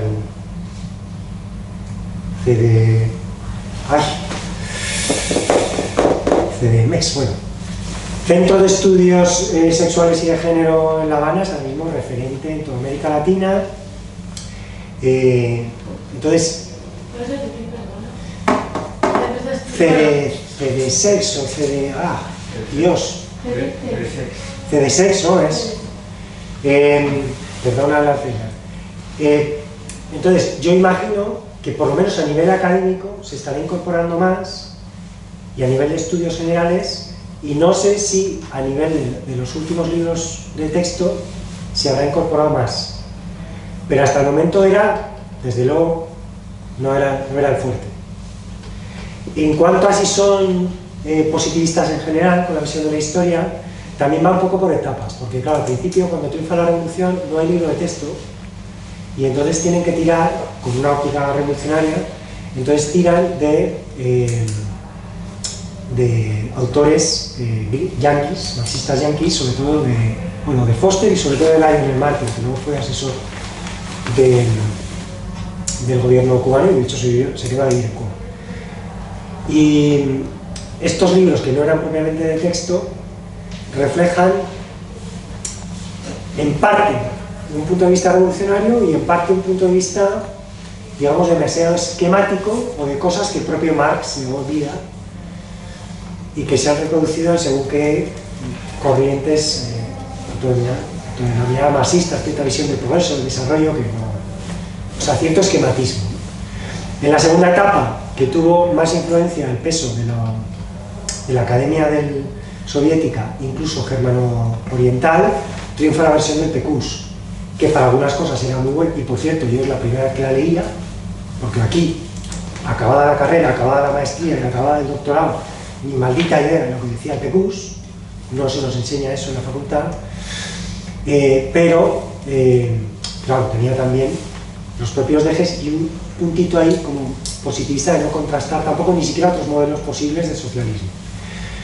Y luego, en la tercera etapa sí que hay un cambio muy a mejor y muy incorporando las propias raíces también martianas de la revolución cubana, que es al tiempo tanto martiana como marxista. Yo estudié un poquito también, cuando estuve en Venezuela, los libros de texto venezolanos. Ahí sí que se incorporaba un poquito más la visión feminista y se recuperaba tanto la visión menos etnocéntrica de los pueblos originarios y de lo que ellos llaman Abya Yala, o sea, los nombres originarios también de América, y también un poco más la visión no androcéntrica de la historia, un poquito más.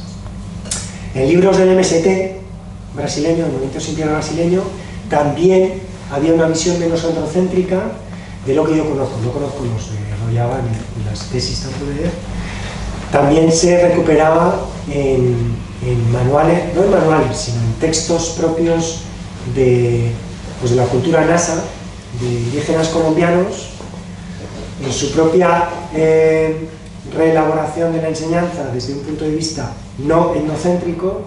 Ahí también había una visión muy diferente de las mujeres. Pero eso también los conozco, porque tengo algún traje, pero los conozco relativamente poco. Y hasta ahí más o menos puedo contar lo que sí.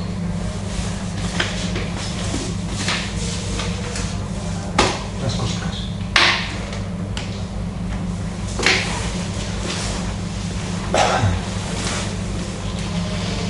Me pregunté las cosas y digo, el rollo, ¿vale? Bueno, a mí me parece que has hecho un análisis espectacular sobre los libros de texto.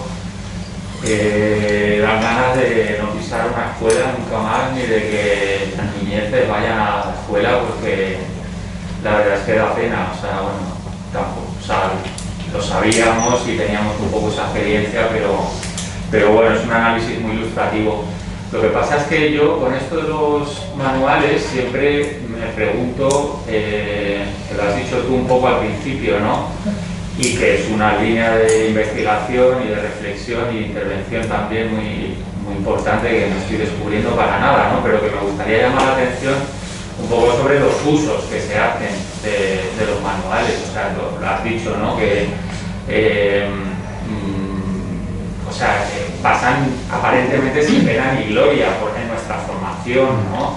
O sea, tú has partido de que es un recurso que es casi diríamos irrelevante, ¿no? O sea, no es que sea irrelevante, pero sí, realmente cuál es el impacto que tiene el manual, los manuales en la formación de los estudiantes y las estudiantes, y bueno, realmente qué usos hacen los estudiantes de los manuales, como que hay que mirar un poco también ahí, ¿vale? Entonces, bueno, pues lo digo un poco como comentario. Yo sé que tu trabajo no está enfocado a eso, insisto, lo he reconocido desde el principio, que es un trabajo espectacular de análisis de los discursos que emiten, ¿no? Pero claro, eso, cómo se lee, cómo se consume, cómo se adapta, cómo lo manejan, ¿no?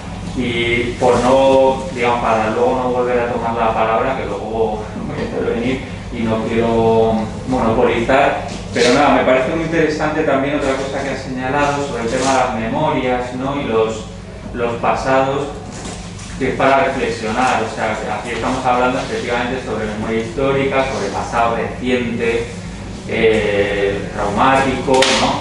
Y tú has apuntado en un momento dado que en realidad la conflictividad del pasado no se remite solo a las épocas más recientes. O sea, que ahí...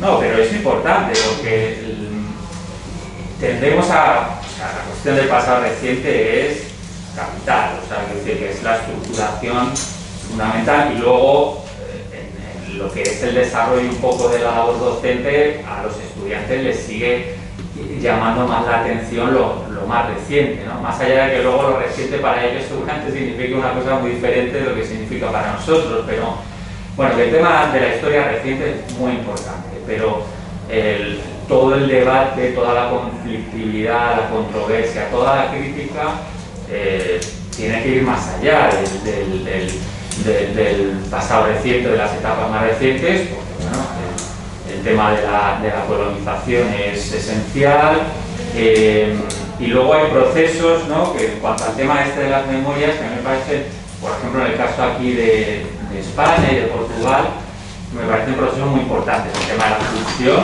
de los sefardíes o de los judíos peninsulares, el tema de los moriscos, eso ha generado una serie de dinámicas muy profundas en la sociedad, de fragmentación, ¿no? De señalamiento, de estigmatización, que hay que tener muy en cuenta a la hora de entender el presente, ¿no? Por más que en realidad constituyen estratos de fondo, ¿no? Pero que están ahí. Entonces, en algún momento me ha dado la sensación como de que aludías a esta cuestión de que la problemática y la conflictividad del pasado no remite solo a... Está muy bien lo que dices de las guerras civiles, ¿no? O sea que esta sería, en el caso de que sea una guerra civil, sería la última a gran escala, que hay varias, bueno, pues que esa es... Claro, entre otras cosas, la llamada guerra de la independencia, muchas ínsulas patrias también fue una guerra civil. Sí, o las carlistas, o... Por ejemplo, o sea, pero podríamos... Mira, has tocado un montón de temas y además es que cada uno es de mucho calado. Voy a empezar por el final y así voy a tratar de ser telegráfico con los temas. Fíjate, se legitima tanto a nuestros antepasados políticos, a lo que se consideran nuestros antepasados, que en el pasado no ya de la colonización, sino del Imperio Romano o de la Grecia clásica, se elogia exactamente igual. Entonces, eso, la democracia, que las mujeres no votaban, que los extranjeros, que había esclavos, bueno, a ver, son pequeños defectillos, pero se habla literalmente, por ejemplo, recuerdo un pasaje de que después de la colonización romana hubo 200 años de paz. Bueno, lo mismo que decía Franco, ¿no? 25 años de paz. O sea, primero ganamos la guerra y luego la paz en los cementerios, ¿no? Y la paz de la sal, de echar literalmente sal o sal ideológica sobre las tierras fértiles para que no vuelvan a crecer ideas alternativas ni resistencias, ¿no? Esto por un lado. Por otro lado, o sea, lo de los pasados, en realidad, todo tiene una línea teleológica para justificar el presente. Respecto a lo más reciente, mirad, ACAL es una editorial diferencial respecto al resto, diferente. La única que es valiente para publicar textos como los que circulan por ahí, textos de análisis realmente profundos, la única que ha publicado el único manual anticapitalista que yo conozco, que no es de historia, es de filosofía, es de educación para la ciudadanía, que hizo Carlos Fernández Liria y Luis Alegre. Se puede estar de acuerdo o no, yo de hecho estoy en desacuerdo con algunas cosas, pero el único anticapitalista que yo conozco, explícitamente. Y tuvo la valentía de editarlo. Pero en los propios libros de texto suyos, acá, por ejemplo en uno de 2000 que recuerdo, no se sale tanto de la línea del resto. Entre otras cosas, porque también están muchas dinámicas y muchas inercias y porque la editorial puede hacer maravillas, pero al final quien escribe son los historiadores. Y las personas de ese equipo que escribieron también eran deudores de una determinada visión y legitimados del presente. Y en ese texto en concreto que os estoy citando, que era el más crítico con el franquismo y que mencionaba cosas que no se mencionaban en ningún otro libro, incluso los niños robados por la Iglesia, cosa que era excepcional, y que en este debate, que los que nos hemos comido la carrera de historia hemos dado hasta arriba, de los ríos de tintas con esa estupidez de si es autoritario, totalitario o fascista el régimen de Franco, eran los únicos que se posicionaban muy explícitamente y que aportaban más bibliografía y más debate. Pero luego ese mismo texto, el rey es motor de la transición es el momento a elogiar, y se alaba la propia entrada en la OTAN. O sea, en cuadernos de materiales se pone la propia justificación de Felipe González para entrar en la OTAN, sin una contraposición. O sea, quiero decir que al final lo que cuenta es más, bueno, lo que digas de Franco o no, pues mira, en realidad me interesa por supuesto, pero ¿qué dices de la democracia actual?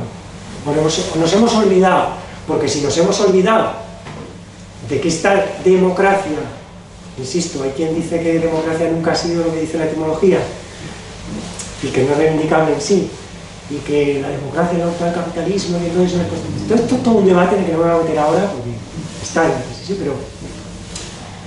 pero claro, aceptando el término democracia, necesitará apellidos, en todo caso, ¿no?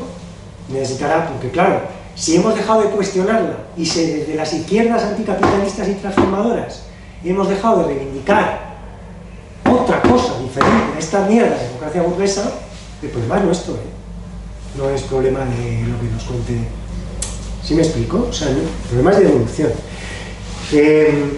Yo, en otra de las cosas que has mencionado, sobre el impacto también de este sustrato que genera, hay cosas que no he contado que están en la... O sea, que está en el libro y está en la tesis, que era el doble, era más tocho y más tostón también, aunque poco convencional en términos académicos, porque no me gusta lo académico, y que no las he contado porque en una hora no da para más, pero sí que de algunas de las cosas que has mencionado, por ejemplo, de la diferencia entre la historia enseñada, o sea, el currículum, el libro, y la historia realmente enseñada en las aulas, ¿no? Entonces eso está un poco reflejado. Porque claro, hay más errores del sistema, siempre que digo errores del sistema lo digo para bien, en la escuela en general que en los libros de texto, porque todo esto que estamos explicando del control editorial, exactamente igual que hay más errores entre nosotras y nosotros que entre las emisoras de radio, por mucho que hagamos ahí resistencia, qué sé yo, en Radio Topo, donde nos dejen, ¿no? Quiero decir, el negocio editorial está muy controlado de una determinada manera, pero esto que decías al principio de una visión así como muy oscura, ¿no? De las pocas ganas que dan de incluso llevar a tus hijos a la escuela, es que en realidad dentro del sistema educativo hay muchos más errores para mí. O sea, este aula está llena de errores, el sistema. Porque el sistema te aliena, te desclasa y te acultura. Es un sistema de un embudo, para empezar, de selección económica y clasista, en el que la gente que llega a los estratos superiores son la gente suficientemente acomodada, no excluida, somos la gente suficientemente acomodada y no excluida, que hemos tenido siempre un plato de comida delante y un techo, una cama caliente, al menos yo, soy así de afortunado, y que luego resulta que somos errores del sistema, ¿no? Dentro de eso. Pero es que en términos personales hay más que en términos de libro de texto. O sea, hay mucha más gente partiéndose la cara dentro de las aulas por hacer las cosas mejor. Lo que pasa es que también nos tienen atomizados, ¿no? Y a veces no nos conectamos, o a veces en un instituto pues hay una persona que intenta lo que sea, pero en el departamento es un encefalograma plano y ya está. Yo tengo ahí una medio regla mnemotécnica, y es que docente que se queja de los alumnos, sospechoso. Oh, es que no se interesan por nada, es que estos críos, es que no sé cuánto. Docente que se queja de los compañeros y de la dirección y del qué sé yo, el gobierno regional de turno, ya me entrará por mejor ojo. Pero bueno, y por cierto, al respecto de, realmente no pica, al respecto de esto de es que los niños de hoy no se interesan por nada, chicos, yo de verdad, hay una especie de lugar común en algunos docentes, en los malos docentes, que parece que de los 10 años hayan saltado los 40, que nunca hayan sido adolescentes hoy. O sea, no recuerdan que a los 15 años les interesaba una mierda el sujeto, verbo y predicado, Isabel II y las ecuaciones del segundo grado. Te interesaba, pues yo qué sé, pensaba en tus colegas, quedar después con ellos, la chica o el chico que te gustaba y punto, ¿no? O sea, hay una especie de condescendencia en malos docentes. Pero bueno, por cierto, hay otra cosa que no he contado, que también está en un capítulo del libro de la tesis, y es que se hizo como parte de la investigación una encuesta bastante amplia. A ver, 60 docentes es una biblia en todo Aragón, pero bueno, deja de ser mínimamente representativo. Una encuesta larguísima, de hora y pico, 30 y tantas preguntas a los docentes, y las respuestas eran para llorar, porque claro, podemos cambiarlos, como decía ayer también Juan, podemos cambiar los manuales, pero es que en la escuela hay que cambiar muchas más cosas. Y la selección del profesorado y los métodos de formación o de deformación del profesorado y los métodos de selección del profesorado a través de las oposiciones, de nuevo no son un fracaso del sistema, son un éxito. Un éxito en términos de generar ciudadanía crítica, de que la gente que llega a dar clase, pues también, pues no sé, tenga pocas experiencias laborales en otros sitios. Me va a permitir alargarme con esto, porque si no se me va a quedar en el liganillo. Cuando hay determinados docentes que sacan el pañuelo y entonan ahí, se ponen ahí con el modo plañidera, es que es muy dura la enseñanza, la educación, lo es, y lo es sobre todo si quieres hacer la transformadora, y es muy exigente, y está cada vez más precarizada, y hay que luchar por eso en todos los planos, en el sindical también. Pero, como también decía un compañero, yo les invito a que cubran una temporadita reponiendo en un supermercado. Yo he aprendido mucho más en una cadena de montaje, en una fábrica de plásticos pudriéndome en un horno, o recogiendo fruta de temporero ilegal, o repartiendo fruta sin contrato, o mucho más que en la universidad, ¿eh? También sobre marxismo, he aprendido mucho más de eso, sobre la evolución o sobre lo que haya que ser como activista transformador, que dentro de la academia. Entonces, bueno, primero considerarse un afortunado. Y después, bueno, saber que es duro, durísimo, pero bueno, dar la pelea dentro de lo que se puede. Y acabo también o medio acabo, con el impacto que dices del sustrato, de lo que va creando, lo enseñado, los manuales, que no es para nada desdeñable. También diré un sí, pero, porque yo, que como ya habréis notado, no tengo nada de posmoderno, esto de que los medios de comunicación, sean los textos escolares o sea la COPE, crean la conciencia, cuidadito. La conciencia lo crea lo material. Material en el sentido de materia social, evidentemente. Unas condiciones en las que vivimos de un sistema en el que estamos tan absolutamente inhumanas, porque vivimos en manicomios disfrazados de sociedades. El capitalismo además no crea sociedades, crea agregaciones de individuos, es un sistema social, por definición, que en realidad, por su propia supervivencia psíquica, las personas tendemos a adaptarnos al sistema. No ya es que nos forme, es que además tendemos a adaptarnos. Porque claro, estar permanentemente resistiendo a la contra en esto, en cualquiera de los temas. Yo ahora trabajo en educación sobre drogas y la que me cae también. O sea que en cualquiera de los temas, hacer resistencia es muy duro. Y nadie se salva solo. Como decía uno de los pocos profesores de la Facultad de Centes. Entonces, a medida en el que tenemos menos estructuras de resistencia colectiva, que estamos perdiendo fuerza en las estructuras de resistencia colectiva, pues es que es más difícil sobrevivir. Y las opciones de resistencia individual no existen. En realidad existen entre cuatro gatos, pues rojos, rojinegros, que hacemos lo que podemos, que hacemos muy mala sangre, que tenemos el hígado fatal, aunque seamos abstemios y que yo que sé, que estamos todo el día que no hay quien engorde, no es el puto mundo, ¿no? Me refiero a esto también. Entonces, al final, tampoco confundamos, no ya la importancia de la pieza de un manual escolar dentro de todo el entramado, que es muy poca, porque importa mucho más la labor del docente, importa mucho más la disciplina creada de las cuatro paredes del pupitre, del discurso de tal, mil otros factores de la escuela. Pero es que ni siquiera el discurso importa tanto. O sea, lo que importa verdaderamente es que luego cuando llegas al mercado laboral, esto es lo que hay, cuando llegas a la realidad, esto es lo que hay. Y transformar esta en la resistencia es muy cansado, muy duro. Ya digo, por propia adaptación y por propia supervivencia psíquica, la gente se autoconvence de lo que puede. Pero bueno, yo además, bueno, quería contaros otra cosa del etnocentrismo de la visión de las historias universales, pues no sé si a la larga tenéis alguna pregunta más, como ya veis que soy verborreico perdido. Rafa, que te veo con el... Una es una pregunta y otra, creo que esta me la razón y me queda tranquilo. Hecho. Creo que era una autora argentina que decía que el manual de historia funciona en la conformación de la identidad nacional, igual que la moneda, la bandera, el himno. Desde ese punto de vista creo que sí, para mí es importante.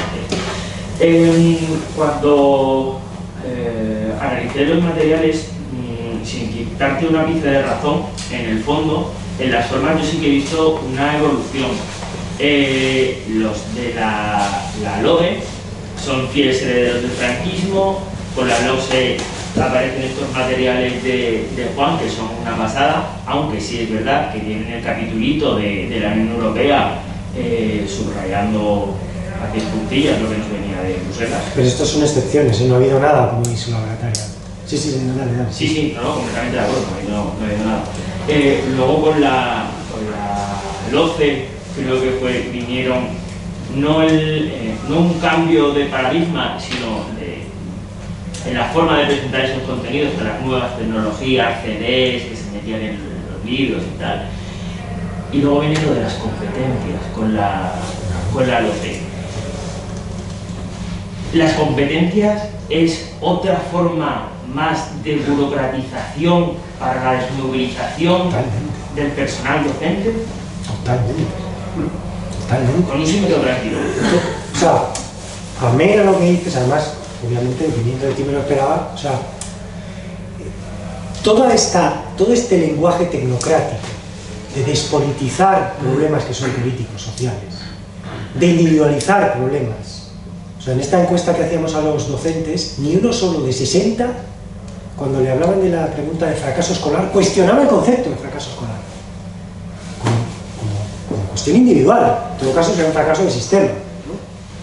Pero esto de individualizar, etiquetar y hoy hasta medicalizar a las criaturas, porque este es TDAH, el otro es TND, el otro es la madre que te parió, me encantaría agarrarme en eso, pero me voy a ir de varetas. Es un crimen ético y educativo, se mire por donde se mire y pidan mi cabeza en una bandeja el colegio de psiquiatras otra vez, como ya la pedí. Pero bueno, entonces, todas estas medidas de la empresa y del lenguaje de recursos humanos incorporadas y la competitividad incorporada al lenguaje educativo son vueltas de tuerca en esto, que no son novedades, pero son avances en eso, en ese capitalismo neoliberal, que a mí tampoco es que me gusta hablar de neoliberalismo, porque la versión socialdemócrata la quiero igual de poco, y de hecho en cuestiones legales, ya lo comentaba ayer Juan, la LOCE es un desastre, sí, claro, la LOE de Zapatero es la que certifica negro sobre blanco el sistema de, o sea, la que avala negro sobre blanco legalmente el sistema de centros concertados como sistemas públicos. O sea, sí, o sea, las barbaridades que ha hecho en educación son inenarrables e inalcanzables. Porque además, cuando las hace el PP y el PSOE no las deshace y a veces las hace de motu propio. Quiero decirte, esto, a ver, yo tengo textos, pues voy a leer, de cómo el Departamento de Estado norteamericano hizo su parte en la tutela de la transición española, esto es de todos conocido, ¿no? Hay un libro también de Alfredo Grimaldos que se llama La CIA en España, que os recomiendo, es interesantísimo, y que además está lleno de documentos desclasificados, como estos que os digo de que no hace falta interpretar nada ni ser conspiranoico, no, es que les ponen los documentos desclasificados y punto. Entonces, estos que dicen, bueno, hay que invertir textualmente, hay que invertir tanto dinero en la formación del profesorado en este momento de transición en España, porque así podemos controlar el cómo se va a hacer esta formación del profesorado y esta transición. Entonces, estos son mezcla inercias con planificación, que es de pensamiento. Y esto de las competencias no es ajeno a eso. Ni las competencias ni cierta manera de abordar o de utilizar las TICs famosas. Esto también lo trae a colación Nico Hirt en el tema de la mercantilización escolar. Son cuestiones absolutamente universales, de cómo se generan negocios, cómo resulta que parece ser que la renovación pedagógica consiste en poner una tablet. Pero vamos a ver, qué vergüenza es esta. O sea, qué desprestigio de lo que es, de lo que debería ser renovación pedagógica. Renovación pedagógica, que no es nada tampoco posmoderno, sería traer, por citar alguno, las ideas de Ferrer y Guardia, o las ideas de tantas otras gentes que se han matado y que han hecho maravillas, teóricamente, también aquí, para decir, señoras, señores, hay que repensar la educación y hay que dar una batalla política dentro de la educación más contundentemente.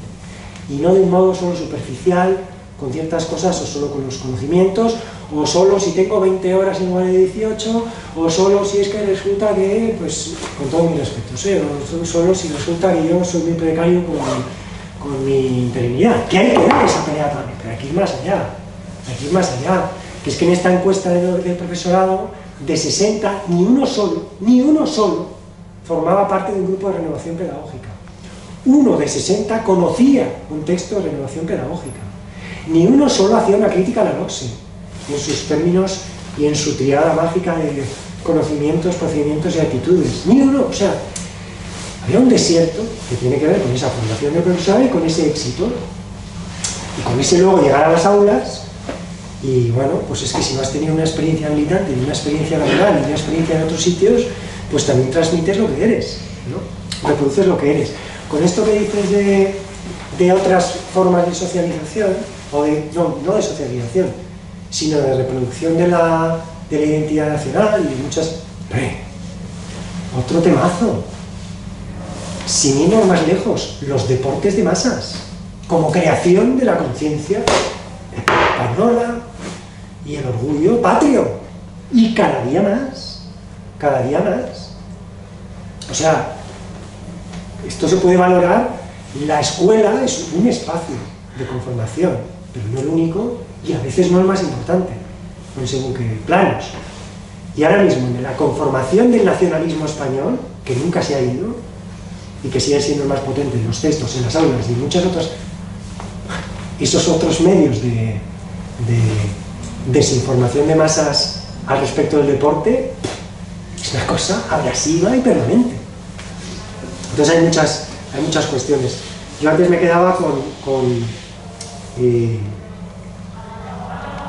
me quedaban más cosas por contar de lo que ha dicho incluso antes Jorge, de los usos en las aulas y reales. Yo por trasladaros otra cosa que sí quería traer a colación, se me quedaba, esto de las historias universales, todos hemos estudiado, casi todo el mundo hemos estudiado.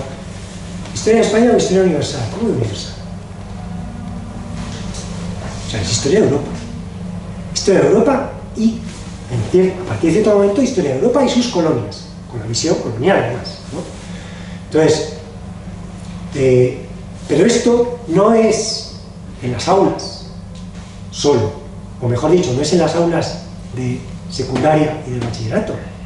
Esto es también en las aulas universitarias, profundamente etnocéntrica es.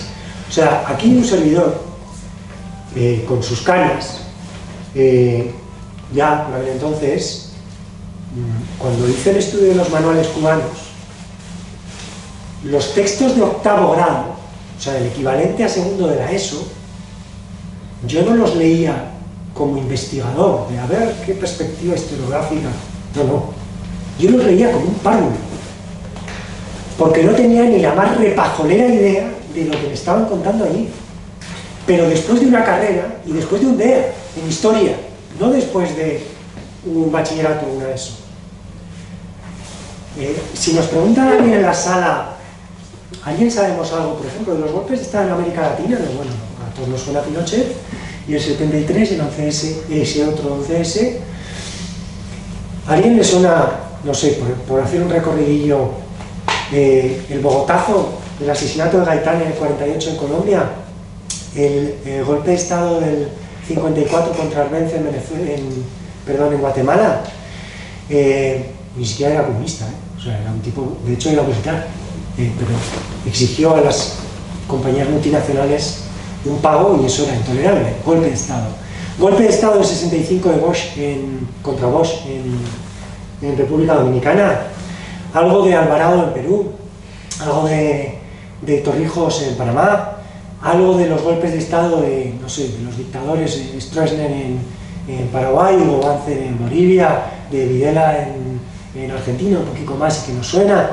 Sabemos algo de algo, pero sabemos algo de, yo que sé, en los textos cubanos, revoluciones y sistemas políticos en Colombia, o sea, perdón, en toda América Latina por descontado, pero en Mongolia, en Camboya, en Vietnam, en toda África.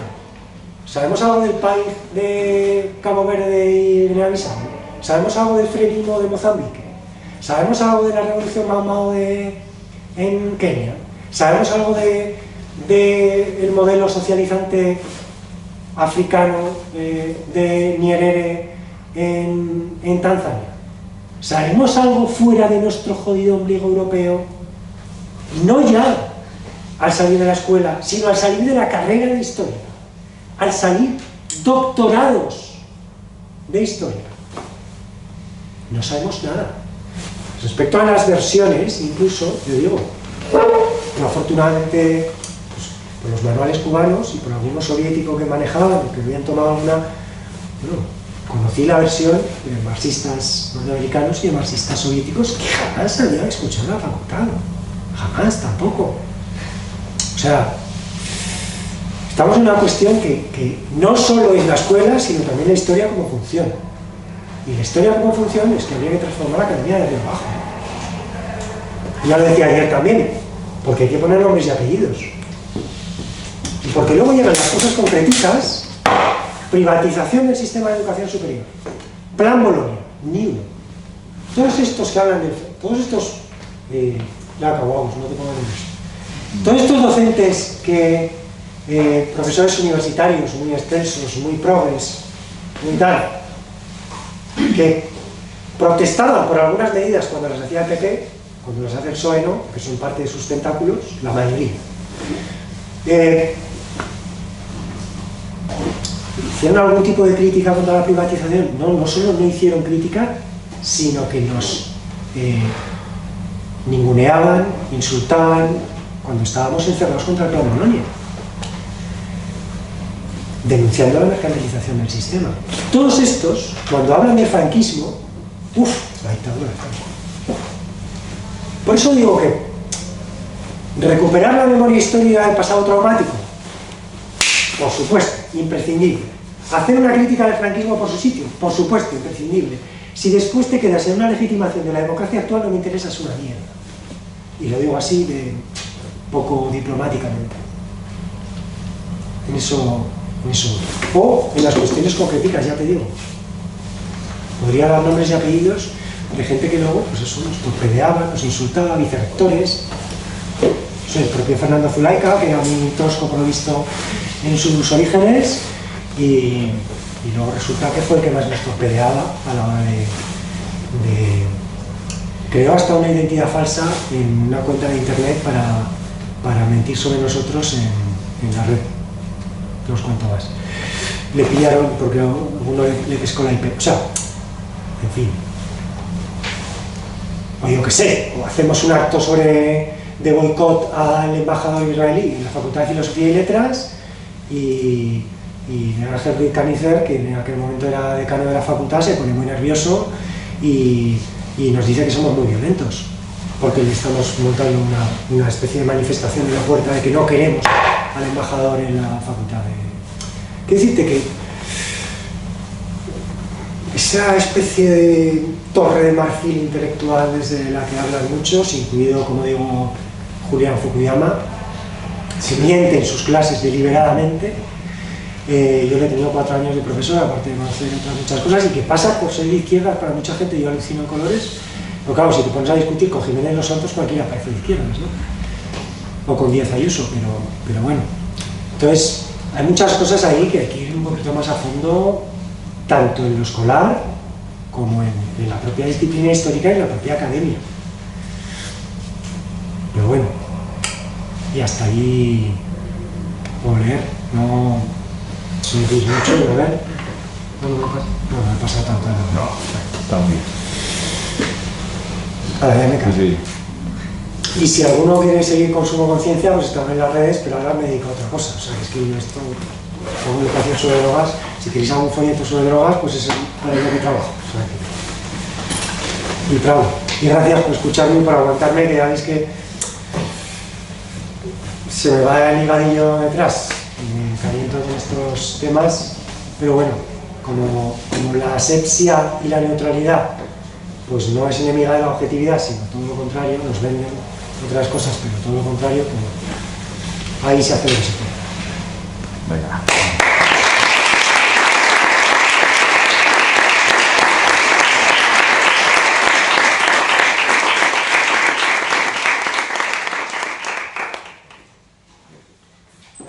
Parece que hacemos un descansillo y luego continuamos con el debate. Si queréis hacer alguna pregunta más a Javi, más que nada por parar un poco.